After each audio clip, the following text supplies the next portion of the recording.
জি, প্রথমে আপনি আপনার নামটা একটু বলেন প্লিজ। আমি আরিফা। আরিফা, বয়স তো 17.5। জি। শুরুর আগে আমি আপনাকে জিজ্ঞেস করেছিলাম। তো আরিফা কোথা থেকে এসেছেন আপনি? আমি শরীয়তপুর থেকে এসেছি। শরীয়তপুর থেকে। আপনি কি আমাদের এই অনুষ্ঠানটি নিয়মিত শোনেন?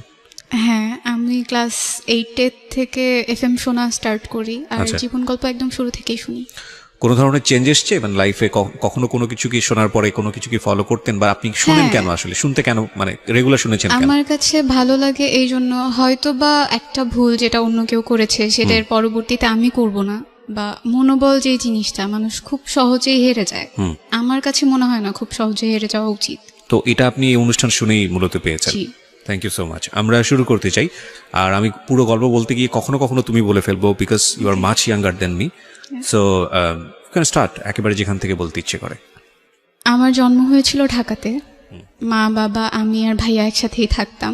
আমি ছোটবেলা থেকে জেনে এসেছি আমার দাদা বাড়ি নানা বাড়ি দুটোই শরীয়তপুরে। জি। বেসিক্যালি দাদা বাড়ি ছিল পুরান ঢাকাতে। তো দাদার সাথে বাবার সম্পর্ক খারাপ থাকার কারণে কখনোই দাদা বাড়িতে যেয়ে ওঠা হয়নি। মানে জীবনে কখনোই যাওয়া হয়নি না, সেখানে? কখনোই না। আচ্ছা, মানে এই সম্পর্কটা খারাপের পেছনের কারণটা কি ছিল? পেছনে কারণ আমি বড় হওয়ার পরে যেটা জেনেছি যে আমার দাদা আরেকটা বিয়ে করেছিলেন, যেটা আমার বাবার পছন্দ ছিল না। আচ্ছা। So, সেই জন্য সে চলে এসেছিল। আচ্ছা। আর আরেকটা রিজন হচ্ছে দাদার কাছ থেকে আমার চাচারা যারা ছিলেন তারা জোর করে সব সম্পত্তি লিখে নিয়েছেন।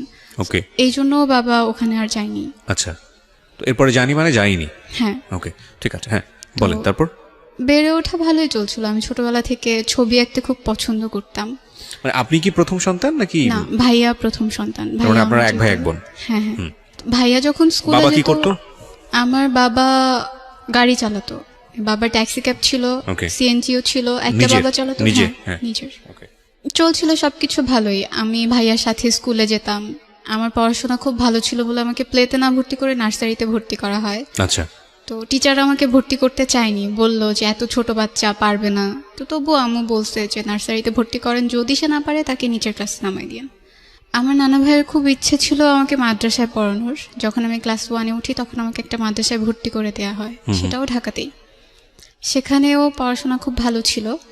আমি ক্লাস 5 পর্যন্ত মাদ্রাসাতেই পড়ি। ক্লাস 5 পর্যন্ত সব কিছু ঠিক ছিল, কিন্তু আমার বাবা প্রায় সময় অসুস্থ থাকতেন, যে কারণে আমাদের ফিনান্সিয়াল সাপোর্ট দেওয়াটা তার জন্য খুব কঠিন হয়ে যেত।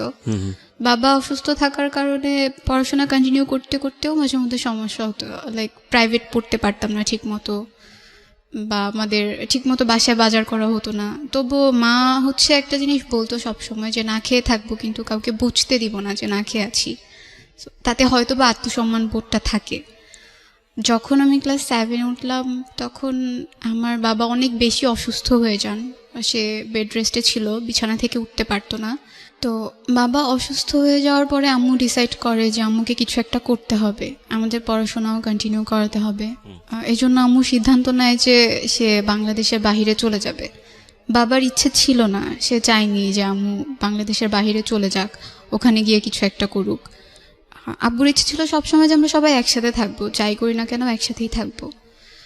এরপর আম্মু বাবার বিরুদ্ধে গিয়েই তার পাসপোর্ট করে, ভিসার জন্য অ্যাপ্লাই করে, আর একটা সময় হয়েও যায়। তো আমার নানা মারা যায় 2012-এ আগস্টে। তো তখন আম্মুর প্রায় যাওয়ার ডেট চলে আসছে। কোথায়, কোন দেশে? জর্ডানে। জর্ডানে? হ্যাঁ। তখন তুমি ক্লাস 7-এ পড়ো? হ্যাঁ, আমি তখন ক্লাস 7-এ পড়ি। 2012-এর সেপ্টেম্বরের 17 তারিখে আম্মু বাংলাদেশ থেকে চলে যায়। এটা তোমার বাবার একেবারে অনুমতি? হ্যাঁ, কোনো বাবার ইচ্ছে ছিল না। কি পেশায় যায় উনি তখন? Home servant. Home servant. কত সালের কথা বলছো? 2012। 2012। এই বিষয়গুলো একটু খেয়াল রাখবেন। হ্যাঁ। তো যখন বাবা আম্মুকে যেতে দিতে চায়নি, তো আমরা যখন এখানে ছিলাম আম্মু তো ওখানে ছিল, মানে সে একটু খাপছাড়া ভাবে রয়ে গেছিলো। সকালে কখন উঠছি, আমি স্কুলে যাচ্ছি কিনা, আমার পড়াশোনা ঠিক মতো হচ্ছে কিনা, এগুলো সে খুব একটা কেয়ার করতো না। সে যতটুকু সময় দিতে পারতো, কখনো আমাকে এসে জিজ্ঞেস করতো না যে তুমি খেয়েছো কিনা, পড়ছো কিনা। দেখা যেত আমি সকালবেলা স্কুলে যাচ্ছি, তো আগে যেমন আমি স্কুলে যাওয়ার সময় আম্মু আমাকে খাইয়ে দিত, আমি হাত দিয়ে খেতে পারতাম না। এখন আমাকে কেউ খাইয়ে দেওয়ার মতো নাই, বা আমাকে যে বলবে তুমি খেয়ে নাও এটা বলার মতো কেউ নাই। মানে ওই সময়টাতে যখন তোমার মা জর্ডানে চলে গেল? হ্যাঁ। আবার যখন আমি স্কুল থেকে আসতাম, স্কুল থেকে এসে যেদিন খালামুনি না আসতে পারতো আমাকে রান্না করতে হতো। এমন হতো যে রাতে আর সকালে দুটা রান্না করে রাখছি আমি রাতেই। ক্লাস 7-এ পড়া অবস্থায়? হ্যাঁ, তখন থেকেই। আচ্ছা। আমাদের রান্না করতে হতো। ভাইয়া মাঝে মাঝে হেল্প করতো। তোমার ভাইয়া তখন কি করতো? ও তো তোমার চেয়ে বয়সে বড়। ভাইয়া বয়সে বড় হলেও আমরা একই ক্লাসে পড়তাম। কেন? ভাইয়া পড়াশোনায় খুব একটা ভালো ছিল না, যার জন্য ওকে নিচের ক্লাস নামায় দেওয়া হয়েছে। তোমার চেয়ে বয়সে কত বছরের বড় ছিল? 2 বছর। 2 বছর, ওকে। তো খারাপ লাগতো তখন, মনে হতো আম্মু থাকাটাই হয়তো বা অনেক বেশি ভালো ছিল, কারণ আম্মু থাকলে তো আমার কেয়ার করতো। বাবা কি তখনও বেড রেস্টে? না, তখন আবু টুকিটাকি কাজ করতে পারে, তবে খুব একটা না। আচ্ছা, মানে উনি শারীরিকভাবে অসুস্থ ছিলেন? হ্যাঁ, সব সময়ই নাকি সে অসুস্থ থাকতেন। ও, তার প্রেশার যে কোনো সময় ফল করতো, ওকে তার ডায়াবেটিস ছিল। ওকে। আমি একদিন আমার যখন পরীক্ষা চলে আসে, আমার টিচার বাসায় কমপ্লেন করে যে ও ঠিক মতো ক্লাসে পড়া দিতে পারছে না। তো আমার গার্ডিয়ান হিসেবে বাবাকে ডাকায়। বাবা যখন যায়, বাবাকে বলে যে সে আগে খুব ভালো ছিল স্টুডেন্ট, এখন সে নিয়মিত ক্লাসে পড়া দিতে পারছে না। তো তখন বাবা আর কি টিচারকে বলে ওর আম্মু তো এখন নাই, হয়তো বা সে থাকলে ওকে অন্যভাবে পড়াতো। তখন টিচার আমাকে একটু ভালোভাবে পড়ানো, মানে বোঝানোর চেষ্টা করে যে না, তুমি পড়ো, যেভাবে পারো পড়ো, ক্লাসের পড়াটা অন্তত ক্লাসে কভার করে ফেলো, যাতে তোমার পরীক্ষায় খারাপ রেজাল্ট না হয়। জি। আমার নানু এসে কয়েকদিন ছিল আমাদের সাথে, আমাদের টেক কেয়ার করেছে আম্মু যাওয়ার পর। আমার যখন পরীক্ষা চলে আসে, তখন তো আমার পক্ষে রান্না করা পসিবল ছিল না। তো আমার খালামুনিকে নিয়ে আসে গ্রাম থেকে। আমার ছোট খালামুনি তখনও বিয়ে হয়নি, সে আমাদের বাসায় এসে স্টে করে, সে পড়াশোনা করতো না। তো রান্না টান্না করতো, আমার সাথে স্কুলে যেত, আমাকে পরীক্ষা দিয়ে আবার নিয়ে আসতো। কোচিংয়ে যেতাম, তখনও সে আমাকে দিয়ে আসতো। আমাদের তখন একটা রুমের বাসা ছিল আম্মু চলে যাওয়ার পরে। মানে তোমরা সবাই মিলে একটা রুমেই থাকতা? হ্যাঁ, একটা রুমের বাসা ছিল তখন। যেহেতু আম্মু চলে গেছে, এখন 2 রুমের দরকার হয় না। ওকে। যখন খালামুনি আসছে, তখন আমার খুব আনইজি ফিল হতো, একটা বেড কিভাবে শেয়ার করবো আমরা সবাই। তো আমি আর খালামুনি নিচে ঘুমাতাম, ভাই আর আব্বু উপরে থাকতো। তো আমার পরীক্ষা শেষ হওয়ার পরে বাবাই ডিসাইড করে যে এভাবে তো আসলে হচ্ছে না, ওদের পড়াশোনায়ও ক্ষতি হচ্ছে। তো আম্মু, বাবা, নানু সবাই মিলে সিদ্ধান্ত নেয় যে আমরা নানু বাড়িতে চলে যাব, ওখানেই থাকবো, ওখানেই পড়বো। তখন তোমরা ঢাকাতে? হ্যাঁ, তখন আমরা ঢাকাতে। 2013-এ আমি ভাইয়া দুজনে গ্রামে চলে যাই নানু বাসায়। তো সেখানে স্কুলে ভর্তি হই। যাওয়ার পরেই না, নানুর বাড়ি কোথায় ছিল? নানু বাড়িটা শরীয়তপুরে ছিল। শরীয়তপুরে, ওকে। তো শরীয়তপুরে যাওয়ার পরে ওখানকার একটা স্কুলে ভর্তি হই। স্কুলে অনেক পরিচিত মানুষ ছিল, আশেপাশের যত কাজিনরা ছিল ওরাও পড়তো। তো ওখানে যাওয়ার পরে একটা একটা করে সবাই ছড়াতে থাকে, ওর মা তো বিদেশে থাকে। আমি এই ব্যাপারগুলো সবসময় হাইড করে আসতাম না, আমি কাউকে বলবো না যে আমার মা বাইরে থাকে। আমি কেন তোমার এই পারসেপশনটা কেন? না, আমার কাছে খারাপ লাগতো বলতে যে আমার মা আমার সাথে থাকেন না, সে বাইরে থাকেন।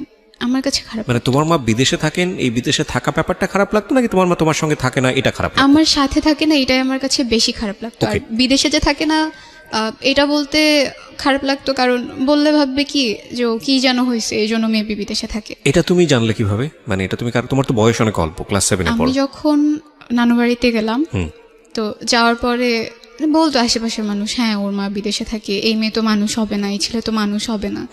তো আমার মনে হতো আমি যদি আমার কোনো ফ্রেন্ডের কাছে গিয়েও এই ব্যাপারটা শেয়ার করি, সবাই হয়তো এটাই বলবে, না ও তো একটু অন্যরকম, ওর মা তো থাকে না কাছে, ওকে কে কিভাবে কিছু শিখাবে।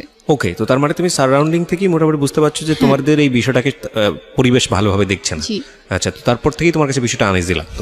হ্যাঁ, তোমার মা কি টাকা পয়সা পাঠাতো তখন? হ্যাঁ, পাঠাতো, প্রতি মাসে টাকা পয়সা। পয়সা? আমার স্যালারি তখন খুবই কম ছিল, জাস্ট কোনো রকম চলে যেত আমাদের। আচ্ছা, ঠিক আছে, হ্যাঁ বলো। তারপর আমরা যে নানু বাড়িতে থাকছি, এই ব্যাপারগুলো আমার মামা মামি এরা সবাই একটু অপছন্দ করতো। তারা চাইতো না আমরা এখানে থাকি, বারবার বলতো ঢাকাতে থাকলে কি সমস্যা হতো, এখানে কেন থাকছে। যেটা হতো যে নানু 1 মাসের জন্য ঢাকায় চলে আসছিল, তখন বাসায় আমি, ছোট খালামুনি, আব্বু, ভাইয়া 4 জন ছিলাম। একদিন যখন আমি আসলাম স্কুল থেকে, তখন এসে আমি দেখলাম যে আমার বাবা আর আমার খালামুনি আমাকে দেখে দুজন আলাদা হয়ে যায়। তো ব্যাপারটা দেখে আমার কাছে খুব আনইজি ফিল হয় যে কেন তারা এইভাবে কেন থাকবে। এই ব্যাপারগুলো আমি সহ আমার ভাইয়াও বেশ কয়েকবার নোটিস করে। তো ওর কাছে মেবি বিষয়গুলো খারাপ লাগছে। কোন ক্লাসে পড়ো তখন তুমি? আমি তখন ক্লাস 8-এ পড়ি, 2013-এ। তো এই বিষয়গুলো যে খারাপ লাগতো, এগুলো কি মানে কারোর সাথে তোমরা আলোচনা করতে যে এটা নিয়ে বাবাকে কিছু বলা উচিত বা বাবাকে সরাসরি কিছু বলা উচিত? না, আমি বাবাকে যথেষ্ট ভয় পেতাম, বলতে পারতাম। তোমার ভাইয়ার সাথে তোমার সম্পর্ক কেমন ছিল? তখন পর্যন্ত ভালো ছিল। তো তোমরা দুজন মিলে কি ডিসকাস করতে যে এই বিষয়টা আমাদের ভালো লাগছে না, সুতরাং একটু বলা উচিত? আমি দেখলে আমি কখনো ওর কাছে বলতাম না। ওকে, আর ও দেখলে আমাকে কখনো বলতো না, এগুলো আসলে পরে জানা হয়েছে যে না ও ঠিক আছে। এগুলো নোটিস করছে। ঠিক আছে, বুঝতে পারছি, দুজনেই সেপারেটলি আলাদা আলাদা ভাবে বিষয়গুলো নোটিস করছো। হ্যাঁ, তোমার মায়ের সাথে তোমাদের সম্পর্ক কথা হতো ওই সময়টাতে, রেগুলার ফোনে কথা হতো? আম্মু তোমার প্রতিদিন আম্মুকে call বলতা দিত। বিষয়গুলো যে আম্মু না, এরকম তখন হচ্ছে? পর্যন্ত আম্মুকে কিছু বলিনি। তো তোমাদের তো বলতে কেউ না করেনি, তোমরা বলনি কেন? ভয় লাগতো হয়তো বা এটা নিয়ে কোনো একটা ঝামেলা ঝামেলা হবে। তৈরি হবে। ওকে, ভাইয়া রাগ করে বাসা থেকে চলে যায়, 7 মাসের জন্য চলে যায়। আমরা তাকে কি নিয়ে খুঁজে রাগ পাই করে? না। কি নিয়ে রাগ করে? এই ব্যাপারগুলো সে দেখতো, তার কাছে খুব খারাপ লাগতো। সে তো আমার চাইতে 2 বছরের বড়, একটু হলেও বুঝে আমার চাইতে। আচ্ছা, আমরা তাকে অনেক খুঁজেছি, পাইনি। না তোমার ভাই যে 7 মাসের জন্য গেল, সে কি তার মার সঙ্গে যোগাযোগ করতো ওই না, সময়টাতে? কারোর সাথে যোগাযোগ করতো না সেই সময়টাতে। তো আম্মুকে যখন ভাইয়ার কথাটা বলা হয়, আম্মুকে প্রায় 1 মাসের মতো হাইড করা হয়। আম্মু যখন কল দিয়ে বলতো যে ভাইয়াকে দেওয়ার কথা, তো আমরা দিতে পারতাম না, কারণ ভাইয়া তো ছিল না। বলা হতো যে না এখানে গেছে ওখানে গেছে। তো আম্মুকে যখন বলা হলো যে ভাইয়া নাই, সে প্রচন্ড কান্না করে। তো বারবার জানতে চাচ্ছিল কেন সে চলে গেছে, কারণ কি ছিল। সে বারবার নানুকে প্রশ্ন করছিল যে কেন চলে গেল, আমি তো তাকে কোনো কিছুর অভাব দেইনি, তো কেন সে গেল। কারো কাছে আসলে কোনো রিজন ছিল না। আমি তখন পর্যন্ত আম্মুকে বলতে পারছিলাম না যে হয়তো বা এই ব্যাপারগুলো ওর কাছে খারাপ লাগছিল, এজন্য ও চলে গেছে। তো আমি আমার পড়াশোনাটা তখন পর্যন্ত কন্টিনিউ করছি। এর মাঝখানে আমার খালামুনি, ছোট খালামুনির বিয়ে ঠিক হয়। তুমি তখন ক্লাস 8-এ? হ্যাঁ, আমি তখনও ক্লাস 8-এ পড়ি। ওকে, বিয়ে ঠিক হওয়ার পরে তার বিয়েটা ভালোভাবে মিটে গেল, সবাই ছিল। তো খালামুনির বিয়েতে আমার মামাকে কিছুটা ঋণ করতে হয়, মানে সব মিলে পরিবারের অবস্থাটাও তখন খুব একটা ভালো ছিল না। এরপর আমি জেএসসি পরীক্ষা যখন দিব, রেজিস্ট্রেশন করা শেষ, সেই মুহূর্তে একদিন রাতে প্রায় 12টার পর আমাদের কাছে একটা কল আসে। তো নানুর ফোনে কলটা আসে। কল আসার পর নানু রিসিভ করে দেখে যে ভাইয়া কথা বলতেছে। ওকে, মানে ওর ভয়েসটা তো চিনতো। তো কথা বলার পর নানু হুট করে ভয় পেয়ে আমার কাছে কল দিয়ে দিছে যে এতদিন পরে সে কোত্থেকে কল দিল, কিভাবে আসলো। তো ভাইয়া আমার সাথে কথা বলতেছে, মানে তার বিহেভটা পুরো চেঞ্জ হয়ে গেছে। লাইক আগে সবাই ওকে খুব ভদ্র বলতো, আমি খুব বদমেজাজি ছিলাম, এই জন্য আমাকে কেউ খুব একটা পছন্দ করতো না, বাট ভাইয়াকে সবাই অনেক বেশি ভালোবাসতো। তো এখন ওর সাথে যখন আমি ফোনে কথা বলছিলাম, আমার কাছে মনে হচ্ছে সবকিছু কেমন যেন চেঞ্জ, ওর কথাবার্তা, আচরণ। আর সে আমাকে তখন একটা কথা বলছিল যে আমি এখন সিগারেট খাচ্ছি। এই হ্যাবিটটা তার কখনোই ছিল না। এটা বলার পরে আমি ফোনটা কেটে দিছি ভয়ে, যে এটা কি আসলে আমার ভাই, সে তো আমার সাথে এই ধরনের কথা কখনো বলে নাই। ভয় পেয়ে কেটে দেওয়ার পরে নানু আমাকে জিজ্ঞেস করলো কি হয়েছে। তো আমি বললাম যে ও আমাকে বলতেছে ও সিগারেট খাচ্ছে। এটা বলার পরে সে আবার কল দেয়, কল দিয়ে কথা বলে। তো নানু তখন জিজ্ঞেস করে আব্বুর কাছে কল দিচ্ছে কিনা বা আম্মুর সাথে কথা হয়েছে কিনা। তো তখন ও বললো যে আম্মুর তো নাম্বার নাই আমার কাছে, বাট আব্বুর সাথে কথা হয়েছে। আব্বু বলছে যে কালকে আব্বুর ওখানে যেতে, আমি কালকে ওখানে যাব। তো ও আসলো। কয়েকদিন সে ঢাকাতে ছিল, আমার মেজো খালামুনির ওখানে ছিল। তারপর তাকে শরীয়তপুরে নিয়ে আসা হয়। তখনও সবকিছু ভালোই চলছে। আমার না কিন্তু তোমরা পরীক্ষা- জিজ্ঞেস করলে না তুমি কোথায় ছিলা হ্যাঁ, এতদিন জিজ্ঞেস যাবত, করছে। কি কেন সে- সিগারেট খেয়েছো, কি প্রবলেম, কি হচ্ছে? সে বলতো যে তার কাছে ভালো লাগেনি, তার পড়াশোনা ভালো লাগতো না, এই জন্য সে চলে গিয়েছিল। আচ্ছা। এক্স্যাক্ট রিজনটা সে তখন পর্যন্ত বলেনি কাউকে। ওকে, কারণ বাসায় আসার পরে সে জানে যে এখন পর্যন্ত সবকিছু ঠিকঠাক, ওই ব্যাপারগুলো এখন পর্যন্ত কেউ জানে না, এজন্য সেও বিষয়টা এড়িয়ে যায়। তো আবার যখন পরীক্ষা কাছে আসে, আমার মামারা সবাই একদিন বাড়িতে আসে। আসার পরে আমি শুনছি যে আমাকে দূরে রেখে তারা সবাই কিছু একটা নিয়ে ডিসকাস করছে, আমাকে ব্যাপারগুলো জানতে দিচ্ছে না। আমার পরীক্ষা যখন চলে আসছে তার 2 দিন আগে আমি ঘুমিয়ে পড়ছি। আমি তখন ছোট খালামুনির সাথেই ঘুমাই। আমি আর খালামুনি ঘুমানোর পরে রাত 2টা বাজে আমার ঘুম ভেঙে যায়। আমি প্রচুর এফএম শুনতাম, মিডনাইট পর্যন্ত এফএম শুনতাম। তো শুনতে শুনতে ঘুমায় পড়তাম। সেদিন এফএমটা শোনা হয়নি, মামারা সবাই বাসায় ছিল, এই জন্য 2টা বাজে যখন আমার ঘুম ভেঙে যায়, আমি তখন বাইরে খুব শাউট শুনতে পারি যে সবাই খুব চিল্লাচিল্লি করছে আর বলছিল আমার নাম নিয়ে যে ওকে তো এখানে রাখা যাবে না, ওকে এখানে রাখলে আমরা কেউ এই বাড়িতে আসবো না। আমার বড় মামিও বলছিল যে ও কেন এখানে থাকবে, এত কিছুর পরেও আপনি ওকে এখানে রাখতে চান। এগুলো আমার নানুকে বলার পরে নানু জাস্ট বলছিল যে আমি ওকে ফেলতে পারবো না, আমি ওকে কোথায় রাখবো, ও কার কাছে গিয়ে থাকবে, আমি ওকে আমার সাথেই রাখবো। যখন আমি এই কথাগুলো শুনছিলাম আমার কিছু খুব খারাপ লাগছিল। আমি জানতে চাচ্ছিলাম যে কি এমন হয়েছে যার কারণে তারা আমাকে এই কথাগুলো বলতেছে যে আমাকে এখানে রাখবে না। পরীক্ষার আগের দিন রাতে আবার শুনতে পেলাম যে আমার বাবার সাথে আমার ছোট খালামুনির অ্যাফেয়ার ছিল।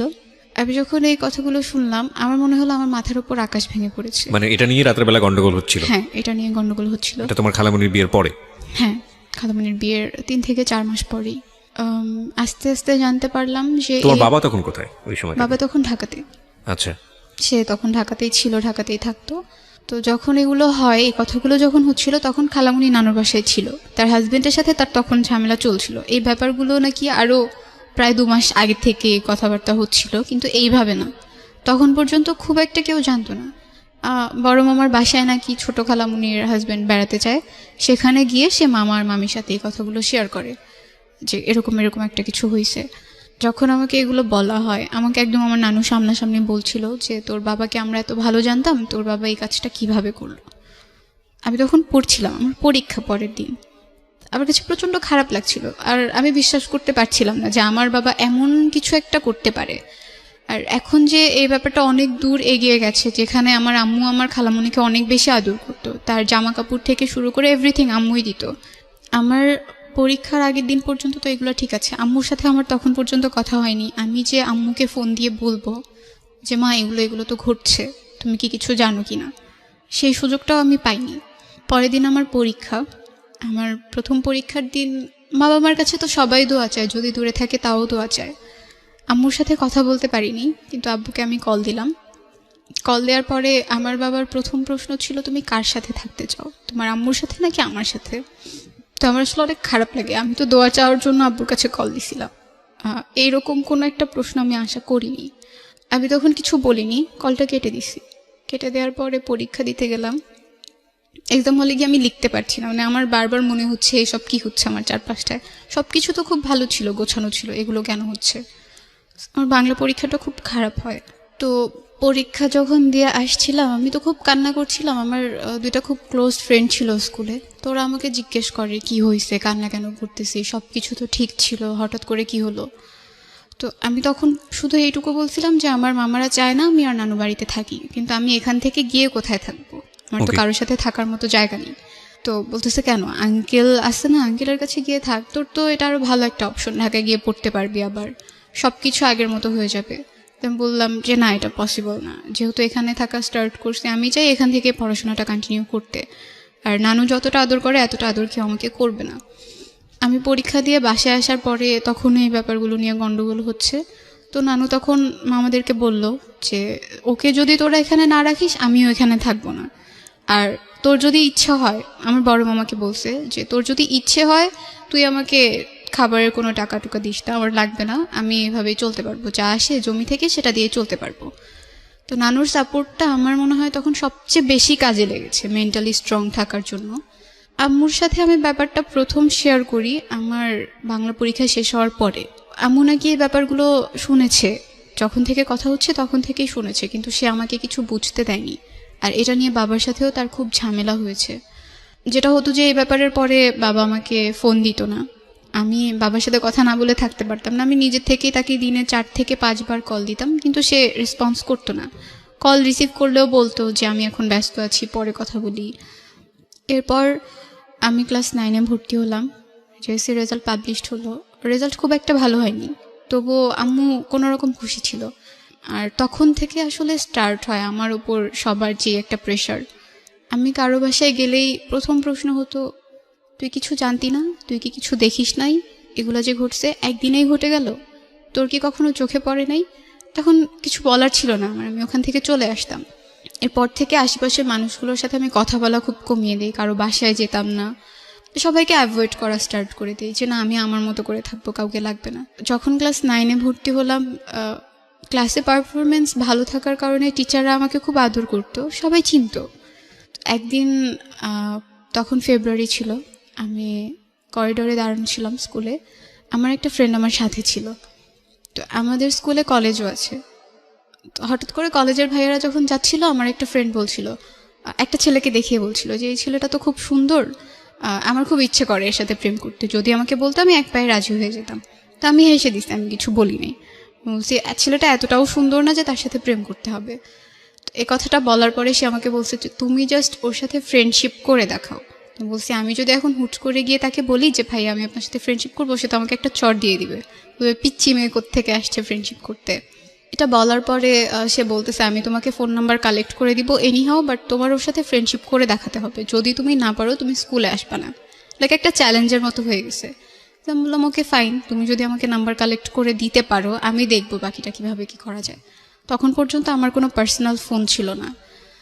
তো প্রায় 1 মাস পরে সে আমাকে একদিন মেসেজে একটা নাম্বার দিল, আর তার নামটা আমি এখানে বলতে চাচ্ছি না। তো নামটাও সাথে লিখে দিছিল যে এটা ওর নাম্বার। তো আমি ওকে জিজ্ঞেস করলাম কিভাবে কালেক্ট করছো, বলল যে আমার একটা ফ্রেন্ড আছে তার কাছ থেকে কালেক্ট করে দিছি। কোন ক্লাসে পড়ো তখন তুমি? তখন আমি ক্লাস 9-এ। ক্লাস 9-এ পড়ো। তোমার ভাই কি তোমার সঙ্গে থাকে? না, ভাইয়া তখন ঢাকাতে থাকতো ঢাকাতে আব্বুর সাথে। বাবার সঙ্গে থাকতো? হ্যাঁ। তুমি থাকতো তোমার নানুর সঙ্গে? হ্যাঁ। আচ্ছা। তো আমি সেদিন রাতেই একটা মেসেজ দিই। মেসেজ ওই দেওয়ার ছেলেটাকে? পরে হ্যাঁ, ছেলেটাকে মেসেজ দিই। ছেলেটা কি তোমার তোমাদের স্কুলের কলেজ সেকশনে পড়তো? হ্যাঁ হ্যাঁ। ওকে। সে তখন ইন্টারমিডিয়েট ফার্স্ট ইয়ারে পড়তো। তুমি তখন ক্লাস 9-এ? হ্যাঁ। হুম। তো মেসেজ দেওয়ার পরে সে রিপ্লাই দেয়, সাথে সাথেই রিপ্লাই দেয়, জিজ্ঞেস করে কে। তো আমি আমার পরিচয়টা গোপন রেখেই তার সাথে কথা বলছিলাম। জি। আমি যখন তাকে মেসেজ দিছি তখন আমি আমার ফ্রেন্ডকে বললাম যে আমি তো তাকে মেসেজ দিছি, সে রিপ্লাই দিছে। তার আগে তুমি আমাকে একটু বলো, সেটা হচ্ছে যে আমি এখান থেকে আবার শুনবো তোমার কাছে, কিন্তু এটা নিয়ে তোমার বাবার সঙ্গে তোমার যোগাযোগ হতো, তোমার বাবা বিষয়টাকে ডিনাই করতো, মানে তোমার সঙ্গে কথা বলতে চাইতো না। বিষয়টা কিরকম ছিল যে বাবা তোমাকে যে প্রশ্নটা করেছিল যে তুমি কার সঙ্গে থাকবা, বাবার সঙ্গে থাকবা নাকি ওখানে থাকবা, সেটার সিদ্ধান্ত আসলে সে পায়নি, বা তুমি বাবার সঙ্গে থাকছো না এই কারণে বাবা তোমার উপর রাগ করেছিল, বিষয়টা কিরকম? না, বিষয়টা এমন না। বাবা আসলে চাইতোই না, সে আমাদেরকে দূরে সরাতে চাচ্ছিল আস্তে আস্তে। সে চাচ্ছিল তার মতো করে আলাদা থাকতে। আচ্ছা। আর আম্মুও চাইতো না যে আমি বাবার সাথে কথা বলি, বাবার সাথে সম্পর্ক রাখি। আর ভাইয়া থাকতো, ওর তো ঢাকায় থেকে আবার পড়াশোনা করা স্টার্ট করে দিছে, ওর ওখানে থাকার মতো খুব একটা জায়গা ছিল না। তো এই জন্য ও বাবার সাথে থেকেই পড়াশোনাটা করতো। তুমি এই ঘটনা ঘটার পরে মার সঙ্গে কি এই বিষয়গুলো নিয়ে কথাবার্তা হলো? মা কি তোমাকে কিছু জিজ্ঞেস করেছিল বিষয়গুলো নিয়ে? আম্মু আমাকে কিছু জিজ্ঞেস করেনি। আমি যখন পরীক্ষা দিয়ে আসার পর আম্মুর সাথে কথা বললাম, আমার খুব মন খারাপ ছিল। হ্যাঁ। পরীক্ষা তো ভালো হয়নি, হ্যাঁ। তার উপর বাসায় এত কথা হচ্ছে। তো আম্মুকে আমি বললাম যে মা, আমার পরীক্ষা ভালো হয়নি। জিজ্ঞেস করলো কেন। আমি বললাম বাসায় এরকম এরকম কথা হচ্ছে, তারা আমাকে এখানে রাখতে চাচ্ছে না, কারণটাও বললাম। তো বলতেছে আচ্ছা ঠিক আছে, তুমি কয়েকদিন থাকো, পরীক্ষাটা দাও, তারপর দেখা যাবে কি হয়। তো ওই ছেলেটাকে আমি যখন মেসেজ দিই তখন আমি আমার ফ্রেন্ডকে সাথে সাথে ইনফর্ম করলাম যে আমি তো ওকে মেসেজ দিছি। আমার ফ্রেন্ড যার কাছ থেকে ফোন নাম্বারটা এনে দিছে তাকে সাথে সাথে বলে দিছে যে তাকে তো মেসেজ দিছে, সে তো রিপ্লাই দিছে। এটা বলার পরে সেই ছেলেটা আবার এই ছেলেটাকে নক করে মেসেজে যে তুমি কার সাথে কথা বলতেছো মেসেজে, আমি কিন্তু জানি। তো তখন আর কি তাকে জিজ্ঞেস করে নাম বলো, কার সাথে কথা বলতেছি, কে আমাকে মেসেজ করছে, তার অ্যাড্রেস দাও। তো আমি একটা মিথ্যা অ্যাড্রেস দিয়েই তো পরিচয়টা স্টার্ট করি। সে সেই অ্যাড্রেসটাই বলে, সেও জানতো না আসলে আমি কে। তো আমার হচ্ছে জাস্ট ফ্রেন্ডশিপ করাটা একটা ইস্যু ছিল, আর কিছু ছিল না। আমি ফ্রেন্ডশিপ করার পর তার সাথে কথা বলা বন্ধ করে দিব, এরকম কিছু একটা প্ল্যান ছিল। তোমাদের যে ফ্রেন্ডশিপের জায়গা থেকে আমি আবারও ফিরি, কিন্তু তার আগে আমাকে একটু বলো, তোমাদের বাবার সাথে মার যে দূরত্ব বা সেপারেট হয়ে যাওয়ার যে ব্যাপারটা, সেখানে যেই ব্যক্তিটি মানে তোমার আন্টি, তো সেখানে ওনার যে 3 মাস পরে যে প্রবলেমটা হলো বিয়ের পরে, ওনার অবস্থা কি দাঁড়ালো ওই ঘটনার পরে? উনি তখন নানুর বাসাতেই থাকতো, আমাদের সাথেই থাকতো, কিন্তু আমি খালামুনির সাথে কথা বলতাম না। কথা বলতে না তুমি? উনি ওই বাসাতে থাকতো কেন? ওনার শ্বশুর বাড়ি কি সমস্যা হচ্ছিল ওখানে ওনাদের থাকতে? তো তখন ডিভোর্স হয়ে গেছে। ও ডিভোর্স হয়ে যায় তখন এই ঘটনার প্রেক্ষাপটে? ডিভোর্স হয়ে যায়। তো সে মেসেজ করতো, দেন আমি তাকে বললাম যে আমি তার সাথে ফ্রেন্ডশিপ করতে চাই। এটা করার পরে বললো ওকে ফাইন, প্রবলেম নাই। তো আমি যখন স্কুলে যেতাম দেখা গেছে আগে তো তাকে আমরা ওভাবে কোনো কিছু বলতাম না, এখন যখন ফ্রেন্ডরা একসাথে হচ্ছি, কিছু একটা বলছি বা তাকে দেখে হাসছি, এই ব্যাপারগুলো সে বুঝতে পারতো। আর তখন সে ধরে নিছে যে হ্যাঁ, এই সার্কেলটার মধ্যে থেকে কেউ একজন হচ্ছে আমি। তো একদিন আমি বিকেলে গিয়ে তাকে কল দিলাম, তখন মাত্র 1 সপ্তাহের মতো তার সাথে আমার কথা হয়েছে। কল দেওয়ার পরে সে বলতেছে আমি তো আপনাকে চিনি। বললাম বলেন আমি কে? বলছে না আমি আপনাকে চিনি, কালকে স্কুলে যান তখন বলবো যে আপনি কে। আমরা যখন স্কুলে গেলাম যেটা হতো যে ক্লাস শুরু হওয়ার আগ পর্যন্ত রুমের সামনে দাঁড়িয়ে দাঁড়িয়ে গল্প করতাম, আর আমাদের ক্লাসের সামনে দিয়ে তাদের ক্লাসে তাদের যেতে হতো। আর সে যখন ওখান দিয়ে যাচ্ছিল হঠাৎ করে আমাদের দিকে খুব রাগী একটা ভঙ্গিতে তাকালো, মানে সে বুঝালো যে হ্যাঁ সে আমাকে চিনে। তো আমরা কিছু বলিনি, সবাই একরকম করেই হাসছি। এরপর আবার বাসায় আসলাম, দেন আমি তাকে বললাম আপনি তো আমাকে খুঁজে বের করতে পারলেন না। তো এটা বলার পরে সে বলতেছে আচ্ছা ঠিক আছে, আমি তো খুঁজে বের করতে পারিনি, আমি ব্যর্থ। আপনি একটা কাজ করবেন, কালকে যখন স্কুলে যাবেন স্কুলের মেইন গেটের সামনে ব্লু বল পেন হাতে দাঁড়ায় থাকবেন। তো স্কুলে যাওয়ার পরে আমি আমার ফ্রেন্ডদের সাথে ব্যাপারটা শেয়ার করি। তো হুট করে আমার একটা ফ্রেন্ড বলে ওঠে আমরা সবাই ব্লু বল পেন হাতে দাঁড়ায় থাকবো, সো দেখবো সে কিভাবে খুঁজে বের করতে পারে। স্কুল গেটে গেলাম, সেখানে সবাই একটা করে ব্লু বল পেন হাতে দাঁড়ায় আছি। তো সে আর তার সাথে তার একটা ফ্রেন্ড ছিল, দুজন এসে মানে হতভম্ব হয়ে যায়, সবার হাতে ব্লু বল পেন, কোনটা আসলে ওই মেয়েটা। তো এটা ভেবে তারা আর কি চলে যায়, একটু লজ্জাও পায় যে আসলে খুঁজে বের করতে পারেনি। তো চলে যাওয়ার পরে বাসায় গিয়ে সে আমাকে জিজ্ঞেস করে যে আপনি এবার আপনার পরিচয়টা দিতে পারেন। তো আমি আমার নাম বললাম, আমার ডাকনাম হচ্ছে মিম, বাসা আমাকে সবাই মিম ডাকে। বাসা কোথায় সেটাও জিজ্ঞেস করে, তো আমি নানু বাসার অ্যাড্রেসটা দিই। আসলে পরিচয় দিয়ে জানতে পারি সে আমার কাজিনের ফ্রেন্ড, তারা একসাথে স্কুলে পড়াশোনা করে আসছে আর খুব ভালো ফ্রেন্ড। এটা জানার পরে সে আমার কাজিনকে জিজ্ঞেস করে এই নামের কি তোদের ওখানে কোনো মেয়ে আছে? বললো হ্যাঁ আছে তো। তো সে যেটা করে আমার নানু বাসার কাছে এসে আমাকে একটা মেসেজ দেয় যে আপনি একটু বের হন। আমার নানু বাসার কাছেই নদী ছিল, তো আমাকে বললো নদীর ওখানে যেতে। আমি আমার একটা মামাতো বোনকে নিয়ে ওখানে যাই, আমার ওই বোনটার সাথে আমি সবকিছু শেয়ার করতাম। তো ওকে নিয়ে ওখানে যাওয়ার পরে আমি ভাবছি মেবি সামনের দিকে একটা রাস্তা আছে সেখান দিয়ে আসবে, তারা যে অলরেডি এসে পড়ছে এটা আমি জানতাম না। আমি দাঁড়ায় ছিলাম, সে আমার পেছনে দাঁড়ায় আমাকে ফোনে কল দিছে। তখন পর্যন্ত নানুর ফোনটা আমি ইউজ করি, তো ফোনে কল দেওয়ার পরে আমি কলটা কেটে সামনের দিকে তাকায় আছি, হ্যাঁ আসবে তো ওই দিক থেকে আসবে। তো সে যখন আমাকে ডাক দিল পেছন থেকে, আমি ঘুরে দেখি সে, আমি অবাক হয়ে গেছি। পরে ওখান থেকে চলে আসি, তার সাথে তখনও কোনো কথা বলিনি। চলে আসার পরে অনেকবার মেসেজ দিল আরেকবার চাওয়ার জন্য। তো আসলে আমি ভয় পেতাম খুব, আমার যে চাচাতো মামারা ছিল সে যদি দেখে ফেলে বা কেউ যদি দেখে এটা নিয়ে কিছু একটা হয়ে যাবে। এমনিতেই তো বাসায় এত ঝামেলা আমাকে নিয়ে, আমাকে তারা এখানে রাখতে চাচ্ছে না। আমি ভয় পেয়ে ওখান থেকে চলে আসার পরে নানু আসলে আমাকে খাবার জন্য রাখছিল অনেকক্ষণ যাবত, আমি আসছিলাম, নানু ওখানে দাঁড়িয়েছিলাম। পরে চলে এসে খেতে বসছি, সে তো ননস্টপলি আমাকে মেসেজ দিয়েই যাচ্ছে আরেকবার যাওয়ার জন্য, আমি আর যাইনি। তো সেদিন রাতে কথা হলো, আমি অনেক রাত পর্যন্ত এফএম শুনতাম, সেদিনও শুনছিলাম। সে তখন থেকে আর কি খুব কেয়ার করা স্টার্ট করলো, লাইক এত রাত পর্যন্ত এফএম শোনা ভালো না, ঘুমিয়ে পড়েন, পরদিন আপনাকে ক্লাসে যেতে হবে, গিয়ে ক্লাসের মধ্যে ঘুমাবেন, টিচার তো বকা দিবে। এরপর 2 মাসের মতো ভালোই চলছিল। হঠাৎ করে সে যেটা করা স্টার্ট করে, আমি যদি তাকে মেসেজ না দিই বা আমি যদি তার সাথে কথা না বলি, কোনো অকেশনে যদি আমি তাকে উইশ না করি, সে খুব রেগে যায়। আচ্ছা, তখন 14 এপ্রিল চলে আসছে, পহেলা বৈশাখ। আমি পহেলা বৈশাখে তাকে মেসেজ করিনি, আমার মনে ছিল না। তো পরদিন সকালবেলা আমি উইশ করার পরে সে খুব রাউড বিহেভ করা স্টার্ট করলো যে কেন তাকে আমি উইশ করি নাই, আমি মেবি তাকে পছন্দ করছি না, সে যে আমার সাথে কথা বলে এটা এখন আমার কাছে বিরক্তিকর কারণ হয়ে দাঁড়াচ্ছে। আমি বললাম না এমন কিছু তো না, আমি জাস্ট এমনিতে ভুলে গেছিলাম, এই জন্য আর উইশ করা হয়নি। সেটা নিয়ে সে অনেক রাগ দেখিয়ে আমার সাথে কথা বলা অফ করে দেয়। সো আমি ব্যাপারটা মেনে নিই, আচ্ছা ঠিক আছে, কথা না বলতেছে, আমার তো এমন আহামরি কিছু না যে তার সাথে আমার কথা বলতেই হবে। So, এবার যেটা সে করা স্টার্ট করলো, আমি যখন স্কুলে যেতাম তার যত মেয়ে ফ্রেন্ড ছিল ক্লাসে, আমার সামনে এনে তাদের দিয়ে খুব কথা বলতো, লাইক আমরাও দাঁড়ায় আছি তারাও দাঁড়ায় আছে, আমাদের সামনে খুব কথা বলতেছে, হাসাহাসি করতেছে। বা আমি যদি আমার অফ পিরিয়ড যখন থাকতো তখন বাইরে যখন দাঁড়ায় থাকতাম, সে আমার সামনে দিয়ে যেত, তার কোনো একটা মেয়ে ফ্রেন্ডের হাত ধরে যেত।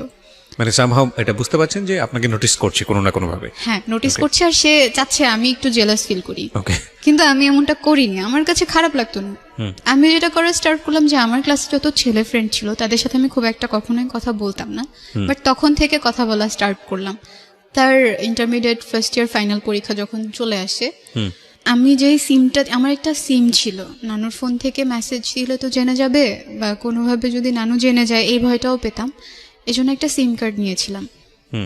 সেই সিম কার্ডটা আমি অফ করে দিই যখন সে আমার সাথে কথা বলা বন্ধ করে দেয়। এনিহাও সে আমার নানুর নাম্বারটা কালেক্ট করে, আমার নানুর ফোনে সে একটাই মেসেজ দেয়, জাস্ট আমাকে বলে ওই সিমটা ওপেন করতে। তো আমি ভাবলাম এতদিন পর মেসেজ দিল, ওকে সিমটা ওপেন করে দেখি। সিমটা ওপেন করার পর 200টা মেসেজ আসে, অনেক সরি লেখা, অনেক কিছু লেখা। তো আমি তখনও রিপ্লাই দেইনি। আচ্ছা, আমাদের গ্রুপ ক্লাসগুলো যে হতো সেগুলো তাদের কলেজ সেকশনেই হতো, তাদের ক্লাসগুলো শেষ হয়ে যাওয়ার পর আমরা ওখানে গিয়ে গ্রুপ ক্লাস করতাম। তো সেদিন তাদের প্র্যাকটিক্যাল পরীক্ষা ছিল কৃষি শিক্ষার, তারা ওখানে পরীক্ষা দিচ্ছে, আমরা যে রুমে গিয়ে ক্লাস করছি সেই রুমের বাইরেই ব্যালকনিতে তারা বসে পরীক্ষা দিচ্ছে টিচারের কাছে। তো তার পরীক্ষা শেষ হওয়ার পরে সে একদম এমন একটা জায়গায় গিয়ে দাঁড়ালো যেখান থেকে ক্লাসের বাইরে থাকলেও আমাকে দেখা যায়। আমার কাছে খারাপ লাগছিল যে কেন আমাকে এভাবে দেখছে, কেন এভাবে নোটিস করছে। আমি ওখান থেকে সরে সামনে গিয়ে বসি। তো সেদিন ক্লাসটা কন্টিনিউ করার পরে আমি আমার ফ্রেন্ডগুলোর সাথে ডিসকাস করলাম যে সে তো আমাকে এতবার সরি বলেছে, তো আমি কি তাকে রিপ্লাই দিব কিনা। তো বলতেছে আচ্ছা দাও, বাসায় গিয়ে কথা বলো, গিয়ে দেখো কি বলতে চায়। তো আমি বাসায় গিয়ে তাকে মেসেজ দেই, দেওয়ার পরে আবার সব কিছু নর্মাল হয়। সে অনেকবার সরি বলার পরে আবার কথা বলা স্টার্ট করি। আমাদের ফোনে খুব কম কথা হতো, হয়তো 2 সপ্তাহে একবার ফোনে কথা হতো, বেশিরভাগ সময়টা মেসেজে কথা বলতাম। 2-3 দিন যাওয়ার পরে আমি একদিন বলি যে আমার প্রচন্ড মাথা ব্যথা করতেছে, এখন মেসেজ করতে পারবো না, আমার খারাপ লাগতেছে। সে তখন আমাকে একটা মেসেজ পাঠায় যে বাসা তো খুব কাছে, আমি কি আসবো, দেখে যাবো? বলছি না, আপনার আসার দরকার নেই, আপনি কেন আসবেন? তো সে বলতেছে ওকে ফাইন, আমি মেসেজ করতেছি, যদি খারাপ লাগে তখন বলবেন যে হ্যাঁ খারাপ লাগতেছে। আর এর মাঝখানে সে আরেকটা টেক্সট করে যে আমি আপনার মাথায় হাত বুলাই দিয়ে আপনি ঘুমায় যান। তো ব্যাপারটা একটু আমার কাছে অন্যরকম লাগে, হঠাৎ করে এই কথাটা সে আমাকে কেন বলবে। দেন আমি আবার পরের দিন স্কুলে গেলাম, স্কুলে গিয়ে ফ্রেন্ডদের সাথে এই ব্যাপারগুলো শেয়ার করলাম, সে তো এগুলো বলতেছে।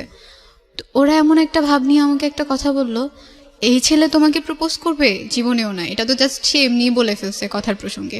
আমি বললাম আচ্ছা আমি কি দেখতে এতটাই খারাপ, এতটাই কুৎসিত যে আমাকে সে প্রপোজ করতে পারবে না? বাসায় চলে আসি, আবারও তার সাথে কথা বলা স্টার্ট করি। তো একদিন হুট করে সে আমাকে রাতে প্রপোজ করে বসে। তো করার পরে আমি সেদিন এটা কি তাকে বললাম, এসএমএস এর মাধ্যমেই করে নাকি হ্যাঁ মেসেজে। মেসেজেই করে? আচ্ছা। তো সে যখন প্রপোজ করে আমি তাকে না করে দিই, রিফিউজ করে দিই। করার পরে সে বললো ওকে ফাইন, তুমি যদি সময় নিতে চাও সময় নিতে পারো, আমার কোনো প্রবলেম নেই, আর আমি জোর করছি না, আমার জোর করার দরকারও হবে না।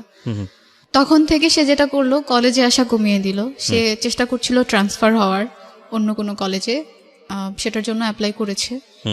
তো আমার সাথেও তার খুব কম দেখা হতো। একদিন আমি একটা বিয়ের অনুষ্ঠানে গিয়েছিলাম, সো আমি একটা ব্ল্যাক কালারের ড্রেস পরা ছিলাম। তো সেদিন যখন আমি আসছি তার সাথে আমার রাস্তায় দেখা হয়, সেও একটা ব্ল্যাক কালারের ড্রেস পরা ছিল। তো দিন বাসায় আসার পরে মানে বলতেছে হ্যাঁ আজকে তো ম্যাচিং হয়ে গেছে ড্রেসেও। বললাম ম্যাচিং হয়ে গেছে, এটা তো আহামরি কিছু হয় নাই, ম্যাচিং হলেই কি আর না হলেই কি। তো সে বলতেছিল যে হ্যাঁ আপনি মেবি আমার মেসেজে বিরক্ত হচ্ছেন, আমি আর মেসেজ করবো না। বললাম ওকে ফাইন, মেসেজ করার দরকার নাই। তবুও করতো, হঠাৎ করে 2-1টা মেসেজ করতো, আবার করতে করতে কথাও হতো অনেকক্ষণ পর্যন্ত। এর মাঝখানে যেটা হয় যে কোনোভাবে আমার নানু বুঝতে পারে ব্যাপারটা যে না ও কিছু একটার মধ্যে আছে, কারোর মানে সাথে আপনি কথা কিছু একটার বলতেছে। মধ্যে ফল ইন হচ্ছেন। হ্যাঁ। হ্যাঁ, নানু আমাকে একদিন জিজ্ঞেস করে তুমি কি কারোর সাথে কথা বলো? আমি আসলে এই প্রশ্নটার জন্য তখনও প্রস্তুত ছিলাম না। আমি বললাম না তো, আমি কারোর সাথে কথা বলি না, সবকিছু ঠিক আছে। তো যেটা হয় যে সে আমাকে একদিন রাতে বলল সে বাংলাদেশের বাইরে চলে যাওয়ার জন্য ট্রাই করতেছে, চলে যাবে, পড়াশোনা আর করবে না, এখানে স্টপ থাকবে। তো এটা বলার পরে আমার খারাপ লাগে যে কেন চলে যাবে, এখানেই থাকতো, পড়াশোনা করতো, কথা তো হচ্ছিলই, ফিল করতেছিলাম কিছু একটা হয়তো বা হচ্ছে। আর যেটা হতো, আমার তো খুব একটা ফ্রেন্ড ছিল না, আমার সবসময় লোনলি ফিল হতো যে আমার সাথে কথা বলার মতো কেউ নাই, আমাকে কেয়ার করার মতো কেউ নাই, আমি কোথাও গেলে আমার সাথে ঘুরতে যাওয়ার মতো কেউ নাই। তো একদিন রাতে সে আমাকে বললো তার পাসপোর্ট হয়ে গেছে, এখন সে ভিসার জন্য অ্যাপ্লাই করবে, সে চলে যাবে। ছেলেটার নাম কি ছিল? ওকে আমি মুশি বলে ডাকতাম। ঠিক আছে, you can call here Mushi, no problem. হ্যাঁ। Okay. তো বিদেশ কেন যাচ্ছে? তার পড়তে ভালো লাগে না, এই জন্য সে চলে যাবে। ওকে। তো একদিন সে বললো যে সবকিছু ডান, এখন সে চলে যাবে, শুধু ডেটটা আসা বাকি। তো সেদিন রাতে অনেকক্ষণ পর্যন্ত কথা বলছি। তো সে আমাকে সেদিন একটা কথা বলছিল যে আজকের পরে হয়তো বা আর কখনো কথা হবে না, কারণ 2-1 দিনের মধ্যে তো আমি চলে যাবো, এই কয়েকদিন অনেক ব্যস্তও থাকবো, সারাদিন তো আর মেসেজ করা পসিবল না, যেহেতু আমরা ফোনে কথা বলি না। তো আমি মেনে নিলাম, আচ্ছা ফাইন। তো সেদিন রাতে অনেকক্ষণ পর্যন্ত কথা বলতে বলতে আমি তার প্রতি অনেক বেশি উইক হয়ে গেছিলাম। তো কথা না বলে থাকতে পারতাম না, কথা বলতেই হতো, সেটা মেসেজের থ্রুতেই হোক বা ফোনের থ্রুতেই হোক। তো ওই দিন রাতে আমি তাকে সে আমাকে প্রপোজ করেছিল, সেটার অ্যান্সার দিয়ে দিই যে না I can't live without you, আমার লাগবেই আপনাকে, আমার আপনার সাথে কথা বলা লাগবেই, আমি থাকতে পারবো না এইভাবে। তো সে বললো আচ্ছা ঠিক আছে, দেখি কি করা যায়। তো আমি তাকে খুব রিকোয়েস্ট করি বাংলাদেশের বাইরে না যাওয়ার জন্য। তো তাকে আমি যেতে না করার পরে সে বললো আচ্ছা আমি বাসায় কথা বলে দেখি, যেহেতু আমি সবার ছোট, আর আমার বড় আমার বোনরা আছে, আমার দুলাভাইরা আছে, তাদের সাথে আমি কথা বলে দেন তোমাকে জানাবো। তো 2 দিন পরে সে বললো ওকে ফাইন, আমি যাচ্ছি না, আমি পড়াশোনাটা কন্টিনিউ করব। তো এর মাঝখানে বাসায় প্রবলেমগুলো চলছিল, আব্বু টোটালি আমাদের সাথে যোগাযোগ করা অফ করে দিছে, খুবই রেয়ার তার সাথে আমার কথা হতো। ভাইয়ার কাছ থেকে জিজ্ঞেস করতাম সে কেমন আছে, ঠিক মতো খাচ্ছে কিনা। তো ভাইয়ার কাছ থেকে আপডেট পেতাম বলে বাবাকে আমিও কল করা অফ করে দিই, যেহেতু সে আমাকে ওভাবে কথা বলতে চায় না আমার সাথে, একটু এড়িয়ে চলছিল। তার মুশির সাথে আমি আমার ফ্যামিলির ব্যাপারগুলো তখন পর্যন্ত শেয়ার করিনি। আমি ভয় পেতাম যদি আমি এগুলো বলার পরে সে আমার সাথে রিলেশনটা না রাখে, এই ভয়গুলো কাজ করতো বলে আমি কখনো তার কাছে বলিনি। আর সেও কখনো আমাকে জিজ্ঞেস করেনি আমি নানু বাড়িতে কেন থাকি। ক্লাস 9টা এভাবে পার হয়ে গেল। আমি যখন ক্লাস 10-এ উঠলাম তখন আমার আম্মু বাংলাদেশে আসেন। তো আম্মু যখন বাংলাদেশে আসেন আমাকে বলা হয় যে আম্মু বাংলাদেশে আসবেন, ভাইয়া তাকে রিসিভ করতে যায়। আম্মু আমার ছোট মামার বাসায় উঠে, মামার বাসা ঢাকাতেই ছিল। তো আমি আর নানু গ্রাম থেকে ঢাকাতে যাই। যখন ঢাকাতে যাব তখন নানুর হাতে টাকা ছিল না। তো আমি টিউশন পড়াতাম, আমার 2টা কাজিনকে পড়াতাম। মানে আমি এতটা খুশি ছিলাম আম্মুকে দেখবো যে আমি সেই টাকাগুলো সব নানুকে দিয়ে দিছি, বলতেছি এটা দিয়ে আমরা ঢাকায় যাব, আম্মুর জন্য কিছু একটা কিনবো, এতদিন পর সে আসতেছে। তো আমি যখন ঢাকায় যাই, আমি গিয়ে আমার বড় মামার বাসাতে উঠি নানু সহ। আম্মু আসে ভাইয়ার সাথে। আম্মু যখন আসে সে আমাকে ওভাবে না খেয়াল করেনি, মানে সে চিনতে পারতেছিল না। সে ভাবতেছিল কত বছর পরে আসলো বলো তো? আম্মু প্রায় 2.5 বছর। 2.5 বছর পরে। আচ্ছা। তো আমি অনেক রোগা হয়ে গেছিলাম, খুব কালো হয়ে গেছিলাম। সে ওভাবে আমাকে বুঝতেই পারেনি যে এটাই আমি হব। সে একটু অবাক হয়ে গেছে আমাকে দেখে। তো এটা বলার পরে আমি হেসে দিছি। তো আম্মু আমাকে জড়ায় ধরলো, হাঁকটাক করলো। যেদিন প্রথম 2 বছর থেকে 2.5 বছর পর আমি আম্মুর সাথে শুলাম রাতে, অনেক গল্প করলাম এতদিন কি হয়েছে। আম্মুর সাথে অনেক গল্প করার পরে পরের দিন আমরা শপিং করতে যাই মামি সহ। সেখান থেকে আমরা শপিং টপিং করে বাসায় আসি। তো আর কি সব ধরনের কথাই তখন পর্যন্ত বাসায় হয়। খালামুনির সাথে বাবার ওই অ্যাফেয়ারটার কথাও তখন হচ্ছিল। তো আম্মুকে মামা অনেক দোষারোপ করছিল। আম্মু বলতেছিল আসলে আমার কিছু করার নেই, এটা আমার ভাগ্যে ছিল, এই জন্য হয়ে গেছে, এখন আমি কি করতে পারি। বাট আমি চাই আমি আমার ছেলে মেয়ে নিয়ে সবসময় একসাথে থাকবো, সুখে থাকবো। আচ্ছা। আর আমি কোনো বিয়েও করব না। এই ডিসিশনটা আম্মু তখনই নেয়। আর তখন থেকে আমি ঠিক করি যে জীবনে যাই করি না কেন, যত বড়ই হই না কেন, আম্মুর জন্য করব প্রত্যেকটা জিনিস। আর তার জন্য হলেও আমাকে এমন একটা লেভেলে গিয়ে দাঁড়াতে হবে, স্ট্যাবলিশ হতেই হবে, যাতে মানুষ আমাকে কোনো কিছু না বলতে পারে বা আমার মাকে কোনো কিছু না বলতে পারে। যখন ক্লাস 10 উঠলাম তখন আম্মু আমার সাথে গ্রামে চলে আসে নানু বাসায়। নানু বাসায় তো তখন আমি আর নানুই থাকতাম, কারণ আমার ছোট খালামণির তখন আরেকটা বিয়ে হয়ে গেছে। তো খালামণির বিয়ে হয়ে যাওয়ার পর খালামণি শ্বশুর বাড়িতে থাকে, আমি নানু আম্মু একসাথে থাকতাম।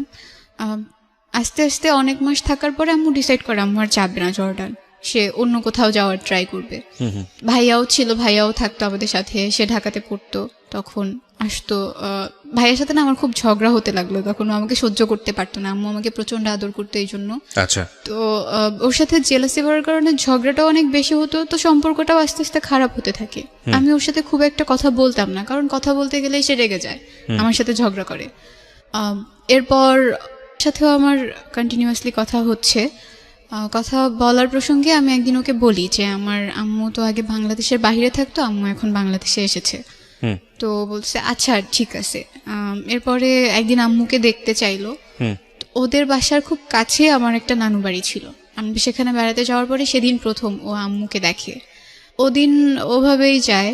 যাওয়ার পর একদিন আমার নানু কথা প্রসঙ্গে আম্মুকে বলে, মানে নানু কিভাবে যেন জেনে ফেলে যে আমার কারোর সাথে একটা সম্পর্ক চলছে। আমি ঘুমিয়েছিলাম, মাঝরাতে নানু কথাটা আম্মুকে বলেছে। আমার পুরোপুরি তখনও ঘুম আসেনি, আমি শুনছিলাম নানু কি বলে, কিন্তু আমি তখন কিছু বলিনি। আর নানু ভেবেছে আমি ঘুমিয়ে পড়েছি। ও তো নানু যখন কথাগুলো বলতেছে আম্মু বলতেছে যে আপনি কিভাবে জানেন, আপনি কি দেখছেন নাকি, আপনি তো মানুষের কাছ থেকে শুনছেন। আমার মা চায় না আমি কারো কাছে ছোট হই। তার যদি আমাকে বকা দেওয়ার লাগে বা কিছু বলার লাগে সে আমাকে আলাদা বলবে, তাও কারো সামনে বলবে না। আম্মু বারবার বলতেছিল আপনার কাছে তো কোনো প্রমাণ নাই যে সে কারোর সাথে রিলেশনে আছে, বা আপনি তো দেখেন নাই, আপনি এগুলা কেন বলবেন। আর যেটা হয়েছে হয়েছে, ও যদি করেও থাকে আমি সেটা নিয়ে ওর সাথে কথা বলবো, আপনি এই ব্যাপারগুলো অ্যাটলিস্ট বাইরে কাউকে বলবেন না। তো পরদিন আম্মু হঠাৎ করে বিকেলে আমাকে একা ডেকে নিয়ে জিজ্ঞেস করে যে তুমি কি কারোর সাথে ফোনে কথা বলো। তো আমি আসলে দ্বিধায় পড়ে গেছিলাম, আমি আম্মুকে বলবো কি বলবো না, বা আদতেও বলা উচিত হবে কিনা।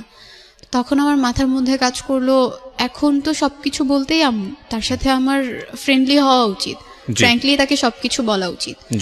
আমি তখন আম্মুকে বললাম যে হ্যাঁ মা এটা সত্যি। তো আমাকে তখন নাম জিজ্ঞেস করলো, নাম বললাম, বাসা কোথায় সেটা জিজ্ঞেস করলো, ওইটাও বললাম, কি করে তা জিজ্ঞেস করলো, সেটাও বললাম।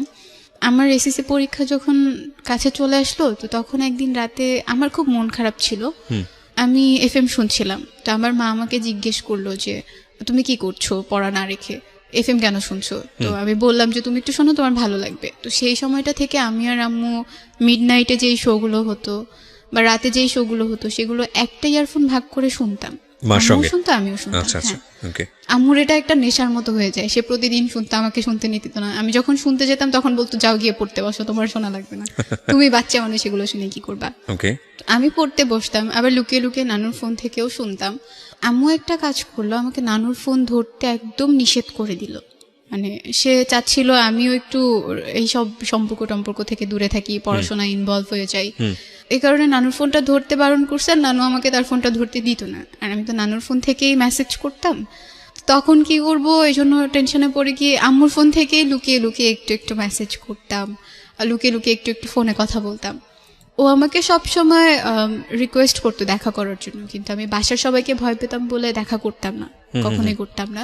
যতটুকু দেখা হতো, আমি যদি স্কুলে যেতাম কখনো সামনে পড়ে গেলে দেখা হতো, এছাড়া দেখা হতো না। একদিন তার একটা ফ্রেন্ডের মাধ্যমে আমাকে একটা গিফট দেয়, তো সেটা আমি যখন বাসায় নিয়ে এসে আলমারিতে রেখে দিছি, আম্মু যখন আলমারিটা খুলছে সেটা সে দেখে ফেলছে। তো তার কথা হচ্ছে, আমি তো তোমাকে টাকা দিই নাই, তুমি এটা কোত্থেকে পাইছো, আমাকে বারবার জিজ্ঞেস করতেছিল এটা কে দিল। আমি তখন আম্মুকে বললাম, বলার পরে বলতেছে ওকে ফাইন, গিফট নিয়ে আসছো ভালো কথা, এটা তো এখন রিটার্ন করতে পারবো না, করলেও হয়তো সে এটা নিবে না। এরপর থেকে তুমি কখনো তার কাছ থেকে কোনো গিফট আনবে না, কোনো কিচ্ছু আনবে না, আমি যদি দেখি তুমি আনছো তো তোমাকে মার দিব। তো আমি বললাম আচ্ছা ঠিক আছে, আনবো না। আমার মা আমাকে একটা কথা বলছিল ওই দিন, যে এমন কিছু করো না যাতে সেও খারাপ থাকে তুমিও খারাপ থাকো, বা আমার মতোই তোমার সাথে কিছু একটা ঘটে। জি। তখন থেকে না এই ব্যাপারগুলো আমাকে খুব টাচ করা স্টার্ট করলো। আমার মনে হতে থাকলো, হ্যাঁ আমার যদি বিয়ে হয়, বিয়ের পরে যদি আম্মুর মতো কিছু একটা আমার সাথে ঘটে, আমারও যদি সেপারেশন হয়ে যায় বা ডিভোর্স হয়ে যায়, এই ব্যাপারগুলো খুব বেশি টাচ করতো আমাকে।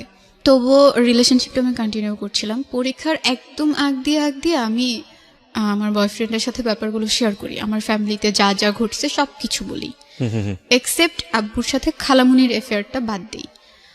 এইটুকু স্কিপ করে পুরো ঘটনাটা বলি যে তাদের মাঝখানে একটা সম্পর্ক ছিল, যার কারণে আম্মুর সাথে আব্বুর সেপারেশন হয়ে গেছে। তো তখন সে প্রথমবার এটা জানতে পারে। তো সে আমাকে তখন খুব সান্ত্বনা দেয়, কয়েকদিন খুব কেয়ার করা স্টার্ট করে, বাট তারপর থেকে সে আমাকে অ্যাভয়েড করা স্টার্ট করে দেয়। আমার সাথে কথা বলতো না, আমি কল দিলে কল কেটে দিত, আমি মেসেজ দিলে রিপ্লাই দিত না। তো আমার পরীক্ষা চলে আসছে বিধায় আমিও ওইগুলোকে একটু সাইডে রেখে দিলাম, আমি আমার মতো করে পড়াশোনা করতে লাগলাম। পরীক্ষা দেওয়ার পরে 14 ফেব্রুয়ারিতে ভ্যালেন্টাইন্স ডে ছিল, সেদিন সে আমাকে একটা মেসেজ দিল। এই পরীক্ষা চলাকালীন তার সাথে আমার কোনো কথা হয়নি, তো মেসেজ দেওয়ার পরে শুধু সেই দিনটাই কথা হয়েছে রাতে মেসেজে। তো এর মাঝখানে আমার ভাইয়া পড়াশোনা টোটালি ছেড়ে দিছে বলে আম্মু ডিসাইড করে যে ওকে বাংলাদেশের বাইরে পাঠিয়ে দিবে। আমার আঙ্কেল থাকে মালয়েশিয়া, তো তার সাথে কথা বলে ভাইয়াকে মালয়েশিয়া পাঠিয়ে দেওয়া হয়। তখন আমার পরীক্ষা চলছে, আমার একটু মন খারাপও ছিল, ভাইয়া চলে গেছে। তো এটা নিয়ে ওর সাথে আমার মাঝে মাঝে কথা হতো যে ভাইয়া চলে গেছে, এখন তো কারোর সাথে আমি ঝগড়াও করতে পারি না, গল্প করার মতো কেউ নাই, সো খারাপ লাগে। আর আমি একদম একা হয়ে গেছি, পরীক্ষা বলে কোনো ফ্রেন্ডও আমাকে সময় দিতে পারে না, কারোর সাথে কথাও হয় না। তো সে একটু কোম্পানি দিত আমাকে, যতটুকু পারতো দিত। আচ্ছা। তো আমার যেদিন রেজাল্ট পাবলিশড হয় সেদিন সবার প্রথমে ওই আমাকে আমার রেজাল্টটা জানায়। তো আম্মুর ফোনে কল দিছে, তো আম্মু ভাবছে আমার কোনো ফ্রেন্ড মেবি, আম্মু আমাকে দিয়ে দিছে। তো আমি যখন বললাম আমার রেজাল্ট পাবলিশড হয়েছে আম্মু, সিজিপিএ এত, তো আম্মু বলতেছে কে কল দিছে। তো এখন তো বলতে পারতেছি না সে কল দিছে। তো আম্মু জিজ্ঞেস করতেছে তোমার ফ্রেন্ড কল দিছে, তোমার ফ্রেন্ডের রেজাল্ট দেয়নি? বলছি না, ওর রেজাল্ট এখনো পাইনি। তো রেজাল্ট পাবলিশড হওয়ার পরে ডিসাইড করতেছিল সবাই আমাকে কোথায় রাখবে, কোথায় ভর্তি করবে। আমার ইচ্ছে ছিল ঢাকায় ব্যাক করার, ঢাকাতেই পড়ার, বাট আম্মু চাচ্ছিল না, কারণ থাকা খাওয়ার একটা প্রবলেম হবে, আর সে মেয়েদের কোনো হোস্টেলেও আমাকে রাখবে না। মানে গ্রামের মানুষের একটা ধারণা হচ্ছে হোস্টেলে থাকা মানেই মেয়েরা খারাপ হয়ে যায়। শরীয়তপুরে একটা মহিলা কলেজ আছে, সেখানে আমাকে ভর্তি করা হয় আমার একদম অনিচ্ছার বাইরে, আম্মু সবকিছু করে। তো ওখানে আমি যখন ভর্তি হই, বাসা থেকে কলেজে যেতে প্রায় 1 ঘন্টা লাগতো, বাট অনেকটা জার্নি করতে হতো। সো আম্মু চাচ্ছিল না যে আমি বাসায় থাকি, আর মামারাও অনেক কিছু বলতো, মামুনি অনেক কিছু বলতো, আমার বড় মামি যে, এজন্য কেউ চাচ্ছিল না যে আমি বাসায় থেকে পড়ি। আমাদের কলেজের একটা হোস্টেল আছে, তো আম্মু আমাদের যে হোস্টেল সুপার ছিল তার সাথে কথা বলে আমাকে ওখানে ভর্তি করে দেয়। আমি প্রথম 1 মাস বাসা থেকে কলেজটা কন্টিনিউ করি, এরপরে হোস্টেলে উঠে যাই। আমার যখন রেজাল্ট পাবলিশড হয় আর আমি কলেজে ভর্তি হব, তার 2 দিন আগেই আম্মু আবার জর্ডানে চলে যায়। ওকে। তো চলে যাওয়ার পরে আমি 1 মাস কলেজ থেকে বাসায় যাতায়াত করতাম। পরে যখন আমি চলে গেলাম তো আম্মু নানুর সাথে কথা বললো, মানে মামারা চাচ্ছিল যে নানু ঢাকায় চলে যাক, নানু ঢাকায় গেলে নানুকে তারা দেখবে, কিন্তু যদি নানু এখানে থাকে নানুকে তারা খাবার টাবার কোনো কিছু দিবে না। সো আম্মু নানুর সাথে একদিন কথা বললো, কথা বলে জিজ্ঞেস করলো আপনি কি চান, আপনি যদি চান ঢাকায় যেতে আপনি যেতে পারেন, কিন্তু যদি এখানে থাকেন আপনার সব দায়িত্ব আমি নিব, ওটা আপনার ভাবা লাগবে না। তো নানু ডিসাইড করলো যে সে গ্রামেই থাকবে, সে ঢাকাতে মামাদের বাসায় যাবে না। আম্মুই তখন থেকে নানুর দেখাশোনাটা করে আসতেছে। আমি কলেজে ভর্তি হয়ে গেলাম 2016 ডিসেম্বরে স্কাউট ক্যাম্প হয়, আমাদের কলেজ থেকে স্কাউট ক্যাম্পে যাওয়া হয়। তো আমরা মোট 16 জন গেছিলাম। তো ওখানে গিয়ে রোভার মুডে আমাদের কলেজ থেকে যে 8 জন সিলেক্ট করা হয় সেই 8 জনের মাঝখানে আমিও ছিলাম। তো রোভার মুডে গিয়ে আমাদের পাশের তাঁবুতেই কিছু ছেলেরাও ছিল মেয়েরাও ছিল। তো আমি একদিন, ওরা আমাদের কাছ থেকে একটা পানির পট নিছে, তো সেটা আনার জন্য যখন ওদের তাঁবুর ভেতরে যাই একটা ছেলে ওখানে শোয়া ছিল। তো সে কিছু একটা বলছে, আমি ওটা শুনিনি, আমি ওখান থেকে বের হয়ে চলে আসি। আমি একটু ফ্ল্যাশব্যাকে যাব, এর মাঝখানে সাথে টোটালি আমার কথা অফ হয়ে যায়। আমরা কোরবানির ঈদের পরে একবার দেখা করছিলাম, তো যেদিন দেখা করি সেদিন আমরা বাইরে দেখা করি, সেটাই তার সাথে আমার বাইরে প্রথমবার দেখা। তো দেখা করার পরে ভালোই ছিল দিনটা, আমরা ফুচকা খেয়েছি, ঘুরেছি। এরপরে যখন আমি বাসায় আসলাম সেদিনও সে আমার সাথে কথা বলছে। এরপরে সে আমার সাথে একদম টোটালি কথা বলা অফ করে দিছে। আমি তাকে 1000বারও ফোন দিছি, সে কখনো আমার কল আর পিক করে নাই, আমার সাথে টোটালি কোনো যোগাযোগ করে নাই। আমি যখন হোস্টেলে চলে গেছি তখনও সে আমার সাথে আর যোগাযোগ করে নাই। ইভেন সে কেন আমার সাথে কথা বলতেছে না সেটার কোনো রিজনও সে তখন আমাকে দেয়নি। ওকে। তো যখন স্কাউট ক্যাম্পে গেলাম ওখানে অনেক ছেলে কথা বলতে আসতো, কিন্তু কারোর সাথে আমি কথা বলতাম না। মানে আমার মনে হচ্ছিল ছেলেদের প্রতি আমার কেমন যেন একটা অ্যালার্জি তৈরি হয়ে গেছে, ওদের কাছ থেকে একটু দূরে থাকতাম। ওকে। ওখান থেকে যেদিন চলে আসলাম সেদিন আমার একটা ফ্রেন্ড ছিল হোস্টেলের, ও আমাকে একটা ছেলের কথা বললো যে তোমাকে পছন্দ করে, তোমার সাথে কথা বলতে চায়। তো আমি বলছি না, আমার নাম্বার টাম্বার দিও না, আমার কথা বলতে ইচ্ছে করে না, আমি কথা বলবো না। তো সেদিন আমরা একসাথেই ঘুমাই, তো একসাথে একদম স্কাউট ক্যাম্প থেকে এসে সেই সকালবেলা ঘুমাইছি, ঘুম ভাঙছে রাতে, মনেই ছিল না কখন সকাল পেরিয়ে দুপুর পেরিয়ে গেছে। তো ওর ফোনে ফোন দেয় সেই ছেলেটা, যে ছেলেটা ওর কাছে বলছে। তো ওই ছেলেটা ওকে ফোন দেওয়ার পরে ও বলে, আমাকে খুব রিকোয়েস্ট করে যে তুমি 5 মিনিট কথা বলো, তোমার সাথে কথা বলতে চায়। তো আমি 5 মিনিট তার সাথে কথা বলার পরে সে সব কিছু বলার পরে আমার ফোন নাম্বার চাইলো, আমি তাকে আমার কন্ট্যাক্ট নাম্বার দেইনি। তো আমি তাকে একটু অ্যাভয়েড করে থাকলাম, আমার ফ্রেন্ডের রুমে আমি কম যেতাম, কারণ আমার মনে হতো আমি যদি ওর রুমে যাই ও হয়তো আমাকে বলবে ওই ছেলেটার সাথে কথা বলতে।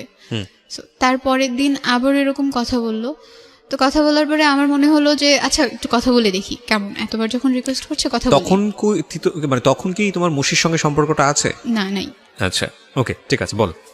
তো ওর সাথে কথা বললাম, 2-3 দিন কথা বললাম। এরপরে আমাদের হোস্টেলটা ছুটি দিয়ে দিছে, ফার্স্ট ইয়ার ফাইনাল এক্সাম শেষ, এজন্য ছুটি দিছে। তো আমরা সবাই বাসায় যাব হোস্টেল থেকে। তো যেদিন আমি বাসায় যাব আমার ফ্রেন্ড যে ওই ছেলেটাকে বলে রাখছে যে তুমি আসবা, ওর সাথে তোমাকে দেখা করাই দিব, এটা আমি জানতাম না। আর ওই ছেলেটাকে সেটাও আমি জানতাম না, আমাদের পাশের তাঁবুতেই নাকি ছিল, আমি তখনও তাকে দেখিনি। পরে আমরা যখন বাসায় যাব তখন আমার ফ্রেন্ড ওকে ফোন দিয়ে আসতে বলে, ওর সাথে ওর 2টা ফ্রেন্ডও আসে। সেদিন আমি ওকে প্রথম দেখি, মানে আমার মনে হয়নি যে স্কাউট ক্যাম্পে যে 5 দিন ছিলাম এই 5 দিন আমি তাকে একবারও দেখেছি। আমার একবারের জন্য মনে হয়নি, কেমন যেন অপরিচিত অপরিচিত মনে হচ্ছিল। তো আমরা তখন ডিসাইড করলাম বাসায় যাওয়ার আগে আমরা ঘুরতে যাব। তো শরীয়তপুরে একটা পার্ক আছে নড়িয়াতে, সেই পার্কে গেলাম, সবাই ঘুরলাম, অনেক ছবি টবি তুললাম। তো সেখান থেকে বাসায় চলে আসলাম, বাসায় এসে আমার ফোন থেকে কথা বললাম। তো কথা বলার পরে সে তো অনেক আগেই প্রপোজ করে ফেলেছিল, বাট আমি তখন তাকে কিছু বলিনি। আমার ইচ্ছে ছিল এমনিতে কয়েকদিন কথা বলবো, এরপরে কথা বলা অফ করে দিব, আমার কোনো রিলেশনশিপে যাওয়ার ইচ্ছে ছিল না। তো হোস্টেল থেকে আবার যখন ব্যাক করলাম, আমি তখন শুধু একটা এয়ারটেল সিম কার্ড ইউজ করতাম, তার ছিল জিপি। তো কল রেট বেশি জিপিতে, সো সে আমাকে বললো একটা জিপি সিম কিনে নিতে। আমি আমার খালামুনিকে দিয়ে একটা জিপি সিম রেজিস্ট্রেশন করে কিনে নিলাম। তো আবার যখন হোস্টেলে ব্যাক করলাম তখন জিপি সিম থেকে কথা হতো। একদিন রাতে আমি তাকে সবকিছু শেয়ার করব ভাবলাম, কারণ আমার মনে হচ্ছিল মুশির সাথে আমার ব্রেকআপটা হয়তো আমার ফ্যামিলি পারসেপশনের কারণেই হয়েছে। তো এই জন্য আমি চাইলাম এবার যদি আমি কোনো রিলেশনশিপে যাই এইগুলোর জন্য যেন কোনো প্রবলেম আমাকে ফেস করতে না হয়। যদি সে সবকিছু মেনে রিলেশনটা কন্টিনিউ করতে চায় করবে, আর যদি সে না চায় এখন থেকেই বাদ দিয়ে দিব কথা বলবো না। তো আমার আগে যে রিলেশন ছিল সেটা বলেছি, এখনো যে তার সাথে আমার ফাইনালি ব্রেকআপ হয়নি এটাও বলেছি। আর আমার বাবা মার যে ব্যাপারগুলো ছিল সেগুলোও বলেছি। আমি নানু বাড়িতে থাকি, হোস্টেল থেকে যখন আমি বাসায় যাই আমি নানু বাড়িতেই যাই, এগুলোও তার কাছে বলেছি। So, মানে তুমি তোমার ব্যাকগ্রাউন্ড, বাবা মার বিষয় সমস্ত কিছু তাকে হ্যাঁ, বলে নিয়েছো? সমস্ত কিছু বলেছি। আচ্ছা, এজন্যই বলেছি কারণ পরে এটা কি মুশি জানতো তোমার এই বিষয়গুলো? হ্যাঁ, কারণ পরে সে তো জানতো। তোমার কাজিনের এক ফ্রেন্ডই হয়, হ্যাঁ, ক্লোজ হ্যাঁ, ফ্রেন্ডই পরে হয়। জানতো। ওকে, হ্যাঁ। তো ওকে বলার পরে ও বললো ওকে ফাইন, আমার এগুলো নিয়ে কোনো প্রবলেম নাই, আর আমি আমার বাসায় কখনো এগুলো জানতেও দিব না, ওইভাবে সবকিছু প্রেজেন্ট করবো যাতে তারাও এই ব্যাপারগুলো না জানতে পারে। তো আমি মেনে নিলাম, ওকে ফাইন। তো কথা বলতাম, আমি যেটা করতাম যে মুশির সাথে যখন রিলেশন ছিল আমি ফোনে কথা বলতাম না। ও চাইতো ফোনে কথা বলতে, আমি কখনো বলতাম না, বা ওর সাথে আমি দেখা করতাম না। আর এবার যেটা করা স্টার্ট করলাম যে আমি ফোনে কথা বলতাম, যতটুকু পারতাম ফোনে কথা বলতাম। আমি যখন বাসায় যেতাম, বাসায় তো একাই যেতাম, যাওয়ার সময় তার সাথে আমি দেখা করে তারপরে বাসায় যেতাম, যাতে ও কখনো এই জিনিসগুলোর জন্য আমাকে না বলতে পারে যে না তুমি তোমার সাথে ফোনে কথা বলো না, দেখা করো না। আমি চাইনি এই জিনিসগুলোর কারণে এই রিলেশনটাও নষ্ট হয়ে যাক। সবকিছু ভালোই চলছিল। তো আমার একটা রুমমেট আপু ছিল, সে আমাকে মানে ও খুব বেশি ফোন দিত বলে আমার রুমমেট আপু একদিন আমাকে বললো জাস্ট 6 মাস যেতে দাও, এই জিনিসগুলো আর থাকবে না এরকম, প্রথম প্রথম তো এই জন্য এত ভালো লাগতেছে। ওকে, তো আমি ওকে বলি কথাটা যে আপু তো এরকম এরকম কিছু একটা বলতেছে, এটা কি সত্যি নাকি 6 মাস গেলেই এরকম সবকিছু চেঞ্জ হয়ে যাবে? তো সে খুব বলতো না না চেঞ্জ কেন হবে। তো তার বাসা থেকে সে সবসময় খুব প্রেশারে থাকতো, খুব কনজারভেটিভ একটা ফ্যামিলি ছিল। মাগরিব আজানের পরে সে কখনোই বাইরে থাকতে পারতো না। কিসে পড়তো ছেলেটা?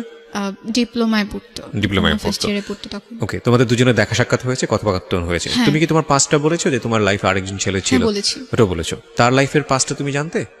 জানতাম, তার কোনো গার্লফ্রেন্ড relationship ছিল না বা কোনো না। রিলেশন, তুমি ফার্স্ট হ্যাঁ। তার জীবনে। ওকে, ইটস আ মেন্টাল কমপ্লেক্স একটা সিচুয়েশন। তখন তোমার মা জর্ডানে, হ্যাঁ, বাবার সঙ্গে যোগাযোগ নেই তোমার, না। ভাইও তোমার সঙ্গে থাকে না। না, ভাইয়া মালয়েশিয়াতে থাকে। ওকে, তো তোমার তো তুমি বয়ঃসন্ধিকাল পার করছিলে, এখন তো তুমি বুঝো, ইনফ্যাক্ট তুমি এখনো কিছুটা আছে, কারণ মাত্র 17.5 বছর বয়স। এই সময়টাতে মানুষের ব্যক্তিত্বর একটা অনেক বড় পরিবর্তন আসে, শারীরিক পরিবর্তন আসে। এই বিষয়গুলো নিয়ে তুমি কার সঙ্গে শেয়ার করতে? মানে থাকে না যে পরিবারের সবচেয়ে কাছের মানুষের সঙ্গে মনের বিষয়গুলো শেয়ার করা বা অন্যান্য সাপোর্টগুলো পাওয়া, এগুলো কি তোমার নানুর সঙ্গেই তুমি শেয়ার করতে? না না, তাহলে? নানুর সাথে খুব একটা শেয়ার করতাম না। আমার ছোটবেলায় তো আম্মুকে আম্মুই বলে ডাকতাম, আমার সেজু খালামুনি যিনি ছিল তাকে আমি মা বলে ডাকতাম। আচ্ছা, তো খালামুনি এখন পর্যন্ত আম্মুর পরে সবচেয়ে বেশি আপন মানে আমার। তোমাকে সামহাউ সে সাপোর্টটা দিয়েছে। হ্যাঁ, সব সময়। ইউ আর লাকি এনাফ যে তুমি ফ্যামিলির কোনো একজন মেম্বারের কাছ থেকে সাপোর্টগুলো পেয়েছো। আমি প্রশ্নটা এই কারণেই করেছি যে অনেক মেয়ের ভাগ্যেই সেটা বাংলাদেশে জোটে না, এটা এই পারিবারিক কমপ্লেক্সিটির কারণে। তো ওর সাথে দেখা তো হতোই মাঝে মধ্যে। তো সে একদিন আমাকে বলল যে তার সাথে দূরে ঘুরতে যেতে হবে। ওর নাম যে কি তুমি park-এ। বলতে চাচ্ছ না? ওর নামটা বলা যায়, হ্যাঁ, কি নাম ছিল ওর? ফরহাদ। ফরহাদ, হ্যাঁ। ওদের বাসা ছিল মাদারীপুরে, বাট সে ডিপ্লোমাতে পড়তো বলে অন্য জেলায় তো পড়তে হয়, এজন্য শরীয়তপুরে পড়তো। আচ্ছা, তাদের কলেজ থেকে আমাদের কলেজটা খুব কাছে ছিল। তো ওখানেও ঘোরার বেশ কয়েকটা জায়গা ছিল। আমি বললাম ওখানে তো আমরা যেতে পারি, আমার হোস্টেল থেকে কাছে। তো বললো না, আমরা যে পার্কে প্রথমবার দেখা করেছিলাম সেই পার্কেই যাওয়া লাগবে। তো ওইভাবে আসলে আর হয়ে ওঠেনি। এটা নিয়ে সে কয়েকদিন আমার সাথে খুব রাগ ছিল, কথা বলেনি। একদিন মুশি আমাকে ফেসবুকে মেসেজ দেয়, মানে এই সম্পর্ক চলাকালীন সময়? না না, সম্পর্ক তখনও নাই, ফরহাদের সাথে সম্পর্ক তখন চলছে। এক্স্যাক্টলি, আমি সেটাই বলছি যে সেকেন্ড রিলেশনশিপে তুমি তখন ফরহাদের সাথে সম্পর্ক। হ্যাঁ, বলো। তারপর? আমার ফেসবুক আইডির পাসওয়ার্ডটা ফরহাদের কাছে ছিল, মেসেজটা আমি সিন করার আগে ফরহাদ সিন করে। তো ও জানতো মুশির ব্যাপারে সবকিছু জানতো, বাসা কোথায়, নাম কি, সবই জানতো মোটামুটি, শুধু ছবিটা দেখেনি। দেখে সে বুঝতে পারে যে এটাই সেই ছেলে। তো যখন সে বুঝতে পারে, সে আমার আইডি থেকে না তার আইডি থেকে তাকে মেসেজ দেয়। ওকে, ফরহাদ নিজে যেচে মুশিকে মেসেজ দিতে যায় কেন? কারণটা কি, প্রয়োজনটা কি ছিল? মানে সে আসলে আমার আইডি থেকে যদি বলে যে আমার সাথে তার এখন রিলেশনশিপ চলছে, আমি তো দেখে ফেলবো সব যখন আমি ফেসবুকে যাব। এই জন্য সে তার আইডি থেকে মেসেজ দিয়ে সব বলে যে ওর সাথে এখন আমার রিলেশন চলছে, আপনি ওকে আর নক দিবেন না। আচ্ছা আচ্ছা। তো এগুলো আমাকে মুশি পরে বলে, আমার একটা ফ্রেন্ডের মাধ্যমে আর কি আমি জানি যে হ্যাঁ এরকম এরকম কিছু একটা হয়েছে। তো আমার খুব রাগ লাগে ফরহাদের উপর যে কেন এটা ওকে বলার কি দরকার ছিল, ওর সাথে যেচে কথা বলার কি দরকার ছিল, না বললেও তো পারতো, রাইট, এটাকে এড়িয়ে গেলেও পারতো। সে সব সময় যেচে ওকে নক দিত, কি করে, কোথায় আছে, কি করতেছে, আমাকে আর নক দিচ্ছে কিনা, আমার ফোনে কথা বলতেছি কিনা, এগুলো সবকিছু সে চেক করতো। তো আমার জিপি নাম্বারটাও ছিল মুশির কাছে, সেজন্য সে করলো আমাকে সিমটাই চেঞ্জ করে ফেলতে বললো। তো আমি আমার সিম কার্ডটা চেঞ্জ করে ফেলছি তার জন্যই আবার। জি। এরপরে আবার সবকিছু ঠিকঠাক চলতেছে। সে সবকিছুতে না খুব সন্দেহ করা স্টার্ট করলো, আগে যেমন ছিল এই সেরকম ছিল ফরহাদ না। হ্যাঁ, ফরহাদ আচ্ছা ফরহাদ। তো আমার ব্যাপারগুলো খুব গায়ে লাগতো যে কেন আমি রিলেশন করি বলে আমার কোনো স্বাধীনতা থাকবে না? আমার ফ্রেন্ড আছে, সে ছেলেই হোক মেয়েই হোক, তার সাথে আমি কথা বলবো না? আর যেহেতু আমার ফেসবুক আইডির পাসওয়ার্ডটা তার কাছে আছে, সে তো দেখতেছে আমি কার সাথে কথা বলতেছি, কি কথা বলতেছি, আর সবকিছুই সে দেখতেছে। আমি এগুলো নিয়ে তার সাথে বেশ কয়েকবার কথা বলেছি, যখনই কথা বলতাম তখনই সে রাগ হয়ে যেত, আর আমাকে একটা কথাই বলতো যে তোমার সাথে রিলেশন করা আমার জীবনে সবচেয়ে বড় পাপ। একদিন মানে কথা প্রসঙ্গে বলতে বলতে সে একদিন আমাকে বলে উঠলো যে আমার মা তো কখনো তোমাকে মেনে নিবে না, তুমি যেই ফ্যামিলির মেয়ে, যেমন একটা ফ্যামিলি ব্যাকগ্রাউন্ড আছে তোমার, এই ফ্যামিলির মেয়েকে তো কেউ কখনো বিয়েই করবে না, আর আমি আমার পাশে তোমাকে নিয়ে কিভাবে দাঁড়াবো? তো তখন আমি তাকে বললাম যে রিলেশনের আগেই তো আমি এগুলো সব বলে নিছি, এমন না যে আমি বলিনি, তো এখন কেন এইসব কথা আমাকে শুনতে হচ্ছে? তো বলছে তোমার যদি ভালো না লাগে তুমি রিলেশন না রাখো আমার সাথে, আমার কোনো প্রবলেম নেই। তখন আমার সেকেন্ড ইয়ারে উঠে যায় আর কি, আমার পড়াশোনার প্রেশারটা অনেক বেশি বেড়ে যায়, কারণ সেকেন্ড ইয়ারে খুব একটা সময় পাই না আমরা। ওর খুব ইচ্ছে ছিল, ফরহাদের খুব ইচ্ছে ছিল ডিফেন্সে জব করার। ওকে সে আর্মিতে জবের জন্য খুব একটা ট্রাই করতে থাকে, তার হয়েও যায়। হয়ে যাওয়ার পরে জানুয়ারিতে, এই যে 2019-এর জানুয়ারিতে তার ট্রেনিংয়ে যাওয়ার কথা। তো তখন সে আমাকে বলে যে ট্রেনিংয়ে যাওয়ার আগে সে বিয়ে করে রাখবে। তো আমি বলতেছি এটা কেমন কথা, আমার এখনো 18 বছর হয় নাই, আর আপনিও ম্যাচিউরড না, স্ট্যাবলিশও না, সো বিয়ের প্রসঙ্গ এখানে আসে না। আর সেকেন্ডলি আমি আমার বাসায় না বলে বিয়ে করব না, আচ্ছা যেহেতু আমার মা আমার কাছে অনেক কিছু, সে আমার জন্য এতটা করছে, আমাকে সে পড়াচ্ছে, ফিনান্সিয়াল সাপোর্টটা দিচ্ছে, আমি যখন যা চাচ্ছি তাই পাচ্ছি, তাকে না বলে আমি এমন কোনো কিছু করতে পারবো না। তো সে বললো যে না আমরা পরে বলবো, সমস্যা হবে না, বাট এখন বিয়েটা করে রাখবো। আচ্ছা তো আমি একদমই মত দিইনি এটাতে। এরপর এই ব্যাপারগুলো নিয়ে না প্রতিদিন আমাদের মাঝখানে ঝগড়া হতো, লাইক সে বলতেই থাকতো দিনে বেশ কয়েকবার যে না এটা করতেই হবে, না করলে রিলেশন রাখবো না। তো এক পর্যায়ে আমি রেগে গিয়ে বলে দিতাম ওকে ফাইন, রিলেশন রাখা লাগবে না, বাট আমি বিয়ে করবো না। তো তখন আম্মুও জানে যে মুশির সাথে আমার কোনো রিলেশন নাই, আর এখানে এই রিলেশনটার ব্যাপারে আম্মু তখনও জানে না, আমি চাইনি সে জানুক আবার। এরপরে সে একদিন আমাকে অফার করে আমি যদি তাকে বিয়ে না করি তার সাথে আমার ফিজিক্যাল রিলেশনে যেতে হবে। এটা অফার করে? হ্যাঁ, আমার মানে খুব খারাপ লাগছিল যে কেন বিয়ে না করলেই কি এটা করতে হবে, এমন তো কোনো কথা নেই। তো সে আমাকে বলল যে তুমি তো তোমার আগের রিলেশন যার সাথে ছিল তার সাথে অনেক কিছু করে বেড়েছো, আমি তো সবই জানি। তো এই কথাটা যখন সে আমাকে বলছে তখন আমি তাকে জিজ্ঞেস করলাম কিভাবে জানেন, কি করে বেড়াইছি, কি প্রুফ আছে আপনার কাছে, সেগুলো আমাকে দেখাতে হবে। তো বলতেছে না আমি কেন দেখাবো, আমি শুধু জানি যে হ্যাঁ অনেক কিছু হয়েছে, আর সেই তো আমাকে সবকিছু বলছে। তো ব্যাপারটা আমার খুব ইগোতে লাগে যে কেন আমাকে এভাবে সে বলবে। তো আমি তখন মুশির সাথে কথা বলি এই ব্যাপারটা নিয়ে, আর ওকে তখন আমি প্রথমবার বলি এই রিলেশনটার ব্যাপারে, এর আগে আমি নিজে কখনো ওকে গিয়ে বলিনি। তো অনেকদিন পরে এইসব ব্যাপার নিয়ে কথা বলাতে ও খুব একটা ইন্টারেস্ট দেখাচ্ছিল না এই ব্যাপারগুলো নিয়ে কথা বলাতে, যেহেতু তার সাথে আমার অনেকদিন পর কথা হচ্ছে। তো ওকে জিজ্ঞেস করার পরে ও জাস্ট বললো যে না তার সাথে আমার কথা হয়নি, একদিন জাস্ট আমাকে বলছে তোমার সাথে তার রিলেশন চলতেছে, এইটুকুই। এরপরে আমি তাকে ব্লক করে দিছি, এছাড়া তার সাথে আমার কোনো কথাই হয়নি। তো পরে বুঝতে পারলাম যে ফরহাদ এগুলো বানিয়ে বানিয়ে বলছে। আচ্ছা। এরপর আমি যখন ঢাকায় বেড়াতে আসি, ফরহাদও আসে ঢাকায় বেড়াতে, আসার পর 1 ঘন্টা সে আমাকে এই জিনিসটার জন্য ফোর্স করতে থাকে, না তোমাকে এটা করতেই হবে যদি তুমি বিয়ে না করো। তো এর মাঝখানে আমার ইন্টারমিডিয়েট পরীক্ষাও চলে আসে, পরীক্ষাটা আমি দেই, আল্লাহর রহমতে পরীক্ষাটা আমার ভালো হয়েছে। তো পরীক্ষা ভালো হওয়ার পরে আমি অ্যাডমিশন টেস্টের জন্য ঢাকায় আসি। ঢাকায় আসার পরে সে ঢাকায় আসে, আবার ফরহাদ ঢাকায় এসে আবার আমার সাথে দেখা করে। তো সেদিন প্রায় 2 ঘন্টার মতো আমি তার সাথে ছিলাম, সেদিনও সে এই একই ব্যাপার নিয়ে কথা বলতেছে। আবার আমি চাচ্ছিলাম একটু ভালো সময় কাটাতে, আমি চাচ্ছিলাম তাকে সব খুলে বলতে, তাকে বোঝাতে যে না এটা করা ঠিক হবে না, এটা কেন করব, আর বিয়েও যদি করি সেটাও পরে করব, এখনো তো বিয়ের বয়স হয়ে যায় না যে এখনই বিয়ে করা লাগবে। এটা বলার পরে সে খুব রাগ করে আমার সাথে, আর আমার সামনে তার ফোনের যে সিম কার্ডটা ছিল সেই সিম কার্ডটা ভেঙে ফেলার পর আমাকে বলে আজকের পর থেকে আমি তোমার সাথে কখনো কথা বলবো না। বললাম ওকে ফাইন, কথা বলা লাগবে না। তার আরও একটা সিম কার্ড ছিল, সেটা দিয়ে আবার আমাকে নক দেয়, আবার অনেক বুঝায়, কিন্তু আমি এই জিনিসগুলো বারবার অ্যাভয়েড করছিলাম। তো আমি তাকে বললাম যে সামনে তো আমার অ্যাডমিশন টেস্ট, এগুলো নিয়ে আমি কোনো প্রেশারের মধ্যে থাকতে চাই না। রোজার ঈদের মধ্যে আমি আবার গ্রামে আসি নানু বাসায় বেড়াতে। জি। নানু বাসায় থাকি 2 দিনের মতো, 2 দিন পরে আমি ঢাকায় যাই, গিয়ে আমি আমার একটা ভাইয়ার বাসায় বেড়াতে যাই ঢাকায়। ভাইয়ার বাসায় যখন যাই আমার প্রচণ্ড রকমের জ্বর চলে আসে, প্রচণ্ড কাশি আসতো, কাশির সাথে রক্তও পড়তো। তো সবাই ভাবছিল যক্ষা হয়েছে হয়তো।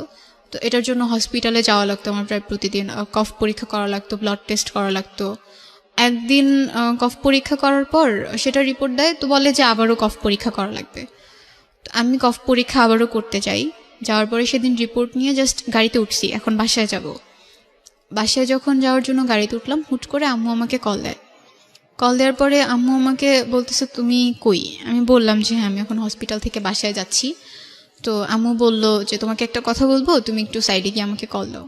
তো গাড়িতে ছিলাম, এই জন্য সাইডে যেতে পারিনি। গাড়ি থেকে নেমে আমি আম্মুকে কল দিলাম। কল দেওয়ার পর আমাকে বলতেছে তোমার বাবা আজকে মারা গেছে। হোয়াট? হ্যাঁ, আমাকে আম্মু তখন বলে যে তোমার বাবা আজকে মারা গেছে। তো তার ভেতরে কথাটা বলার মধ্যে না ওরকম কোনো ফিলিংস ছিল না যে সে কান্না করতেছে, সে ইমোশনাল হয়ে গেছে, এমন কোনো কিছু ছিল না। হুট করে যখন এটা শুনলাম, এর মাঝখানে বাবার সাথে তো আমার কোনো যোগাযোগ ছিল না, আমি জানতামও না যে সে কোথায় আছে, কার সাথে আছে। আম্মু মাঝে মধ্যে নাকি কল দিত, আম্মুর সাথে মাঝে মধ্যে কথা হতো। আম্মুকে বললাম যে আচ্ছা ঠিক আছে, আমি তোমার সাথে পরে কথা বলি, এটা বলে আমি বাসায় চলে আসলাম, ভাইয়াদের বাসায়। তো এর মাঝখানে সবাই জেনে গেছে ব্যাপারটা, সবাইকে বলা হয়েছে। তখন পর্যন্ত না আমার খারাপ লাগতেছিল না, আমার কেন জানি মনে হইতেছিল যে বাবা মনে হয় মরে গেছে, ভালোই হয়েছে। এখন হয়তো বা তাকে কেউ বলবে না যে সে তো খারাপ ছিল, এখন হয়তো বা কেউ তার উপর ভাগ বসাতে আসবে না, বা আমার আম্মুকে আর কোনো কথা শুনতে হবে না। আমি মনে মনে খুশি হয়েছি যে হ্যাঁ মরে গেছে তো ভালো হয়েছে। এখন তো আমি বলতে পারবো সবাইকে যে আমার বাবা মারা গেছে। এখন আমাকে এই কথাটা বলতে হবে না যে আমার বাবা মা সেপারেট, তার আলাদা থাকে। The line is very very important for everybody. যারা ফ্যামিলিতে আছেন, সন্তান যদি আপনার কাছে ইম্পর্টেন্ট হয়ে থাকে, এই কটা লাইন একটু মাথায় রাখেন সারাটা জীবনের জন্য। ওকে, তারপর? এরপর আমি ভাইয়ার বাসায় গেলাম। ভাইয়ার বাসায় যাওয়ার পরে ভাইয়া ভাবছে যে আমি জানি না কিছু, মানে আম্মু যে আমাকে বলছে এটাও আমি কারোর কাছে তখনও বলিনি। তো ভাইয়া বলতেছে তোমাকে একটু মিরপুরে যাওয়া লাগবে, তোমার ফুপ্পি যাইতে বলছে। আব্বু তখন ফুপ্পির বাসায় মারা গেছেন। তো আমি ভাইয়াদের সাথে মিরপুরে গেলাম। আমার ভেতরে ওরকম কোনো কিছুই কাজ করতেছিল না যে আমার বাবা নাই, আমার একটা জিনিস হারাই গেছে, এরকম কোনো কিছু আমার ফিল হচ্ছিল না, আমার কান্নাও আসতেছিল না। আমি ফুপ্পি বাসায় যখন যাই, রোডে অনেক জ্যাম থাকার কারণে প্রায় রাত হয়ে যায়, 8টার মতো বেজে যায়। যাওয়ার পরে ওখানে গিয়ে আমাকে প্রথম কথা শুনতে হয় আসছে এখন ঢং দেখাইতে আসছে, বাবা মারা গেছে, তার মধ্যে কোনো কিছুই কাজ করে না, সে এখন রূপ দেখানোর জন্য আসছে, এটা বলতেছিল মেবি আমার কাজিনরা। তো যাওয়ার পরে আমি বাবাকে দেখতে পারিনি, তখন তাকে মাটি দেওয়া হয়ে গেছে কালশি কবরস্থানে। তো ওখানে 5 মিনিটের মতো মনে হয় আমি ছিলাম, এর বেশি আমি থাকিনি। আমি ভাইয়াদেরকে বলে, ফুপ্পিদেরকে বলে চলে আসছি, কারণ আমি ওখানে কেন থাকবো, যেহেতু বাবাকে আমি আর দেখতে পারতেছি না, আর ওখানে সবাই বাজে ধরনের কথা বলতেছে, তো চলে আসছি ওখান থেকে। আসার পরে যেটা জানতে পারি যে বাবা নাকি খুব করে চাইতো আমি একবার তার সাথে দেখা করি, সে নাকি আম্মুকে সবসময় বলতো। তো আম্মুও একবার আমাকে বলছিল যে তোমার বাবাকে তোমার ফোন নাম্বার দিব, আর তোমাকে তোমার বাবার ফোন নাম্বারটা দিব, তুমি তার সাথে গিয়ে একবার দেখা করে আসো। তো দেখা হয় নাই, কারণ আমি অসুস্থ হয়ে গেছিলাম, এই জন্য আর দেখাটা করতে পারিনি। ওখান থেকে আসার পরে আমার অতটা খারাপ লাগতেছিল না, কেন জানি আমার খুব খুশি লাগতেছিল, অনেক বেশি খুশি লাগতেছিল। আজকে আমি সবার কাছে বলবো যে হ্যাঁ আমার বাবা মারা গেছে, আমি ফেসবুকে একটা স্ট্যাটাস দিব আমার বাবা মারা গেছে। হয়তো আর কোনোদিনও কারো কাছে আমাকে বলতে হবে না, ছোট হতে হবে না যে আমার বাবা আলাদা থাকেন, বা একটা ফ্যামিলির রিজনের কারণেই সে আলাদা থাকেন। তো অ্যাডমিশন টেস্টও প্রায় শেষ হয়, এর মাঝখানে আমার বাসায় একটা বিয়ের প্রপোজাল আসে। তো আম্মু চাচ্ছিল যে বিয়েটা হয়ে যাক, আর এর মাঝখানে ফরহাদের সাথেও রিলেশনটা চলছে কোনো রকম। ওইভাবে কথা হতো না, মাঝে মধ্যে কথা হতো, মাঝে মধ্যে সে নক দিত, আর যখনই একটু ভালোভাবে কথা বলতাম তখনই সে আবার সেই বিয়ে, ফিজিক্যাল রিলেশনশিপ এগুলোকে টেনে নিয়ে আসতো। তো এই জন্য আবার 2-3 দিন পর কথা বলতাম, একসাথে কথা বলতাম না। তো আম্মু হচ্ছে যখন বিয়ের জন্য আমাকে প্রেশার দিচ্ছিল, আমি তখন আম্মুকে সবকিছু বুঝায় বলি, আমার যা যা বলার ছিল সবই বলি, যে না আমি পড়তে চাই, আমাকে পড়তে হবে, তোমার জন্য কিছু একটা করতে হবে। আর সোসাইটিতে এমন একটা জায়গায় গিয়ে আমরা দাঁড়াবো, তখন আমাদের পাস্ট টেনে কেউ আর আমাদেরকে কোনো কিছু বলবে না। তোমার ভাইটার কি অবস্থা হলো ওই সময়? ভাইয়া তখনও মালয়েশিয়াতে আছে। তখন মালয়েশিয়াতে? হ্যাঁ, আচ্ছা, ওখানে আছে। ফোন দেয়, মাঝে মধ্যে কথা হয়। তো এর মাঝখানে ফরহাদ যখন আমাকে প্রচণ্ড প্রেশার দিচ্ছিল, আর আমার ফ্যামিলি নিয়ে সে কন্টিনিউয়াসলি আমাকে এক একটা বলতো, আমি তখন ডিসাইড করি এই রিলেশনশিপটা আমি এনিহাও শেষ করে দিব, কন্টিনিউ করব না। মানে ফ্যামিলি নিয়ে বলতো, মানে তোমার বাবা মার সেপারেশন নিয়ে এসে বলতো? সব সময় বলতো, প্রত্যেকটা কথায় কথায় আমাকে এই ব্যাপারটা নিয়ে কথা বলতো। তো এই জন্য আমি তার সাথে রিলেশনটা শেষ করে দিই একদম। তো এরপরে আমি অ্যাডমিশন টেস্ট দেই, আল্লাহর রহমতে আমার ঢাকাতে একটা কলেজে হয়ে যায়, ওখানে অ্যাকাউন্টিংয়ে ভর্তি হই। আম্মুর ব্যাপারটা যেটা আমি সবার কাছে এখনো পর্যন্ত বলি যে আমার মা বাইরে থাকেন না, আম্মু ঢাকাতে থাকেন, এটাই বলি। বা আমি যখন ঢাকাতে স্টে করি তখন যদি অপরিচিত কেউ আমাকে জিজ্ঞেস করে আমি বলি আম্মু গ্রামে থাকেন, আম্মু আমার সাথে থাকেন না। এখনও যে আম্মু বাইরে থাকে এ ব্যাপারটা আমি কারোর সাথে শেয়ার করি না, মানে আমার কাছে খারাপ লাগে। আর এখনও মনে হয় যে আমি যদি এই কথাটা বলি সবাই হয়তো আমাকে হাজারটা প্রশ্ন করবে, কেন বাইরে থাকেন, কি সমস্যা। আর এইগুলোর উত্তর দিতে গেলে আমাকে আবার পেছনের কথাগুলো টানতে হবে। আমি এখনো কারোর কাছে বলি না যে আম্মু বাইরে থাকেন। আল্লাহর রহমতে সবকিছু ভালো ফাইন, চলছে। আমি জানি যে তোমার গল্পটা এখানে শেষ হয়ে যাবে, বিকজ তুমি এই জায়গাটাতে আছো। আমরা ইভেন টেনের গল্পটাকে বড়ও করতে চাই না। যে লজ্জাটা তুমি তোমার মাকে নিয়ে পাচ্ছ, যদি প্রশ্নটা খুব রাফলি করি, কেন পাও? আমি মানুষের কথাকে ভয় পাই। আচ্ছা, মানুষ তোমাকে খাওয়ায় তোমার না, তোমার মা তোমাকে খাওয়ায়? আমার মা। তাহলে যেই মানুষরা তোমাকে একবেলা খাওয়ায় না, সেই মানুষের কথা লজ্জা পেয়ে লাভ কি? যেই মা তার সন্তানকে কাছে রাখতে পারেনি, পরের বিদেশে গিয়ে নিজের জীবনটা বাজি রেখে সারা জীবন কষ্ট করে এবং সংসারের ভালোর জন্য গেল, সংসারটাও হারালো, তো সেই মা তোমাকে রুটি রুজি করে খাওয়ায়, জি তাই না? তোমার ভবিষ্যতের জন্য চিন্তা করে, চাইলে তার একটা বিয়েও করতে পারতো, করেও নাই। জি। মানুষের বাসায় গিয়ে খুব কষ্ট করে কাজ করে বিদেশে, তো সেই মায়ের পরিচয় দিতে তুমি লজ্জা পাও, এটা কি ঠিক হচ্ছে?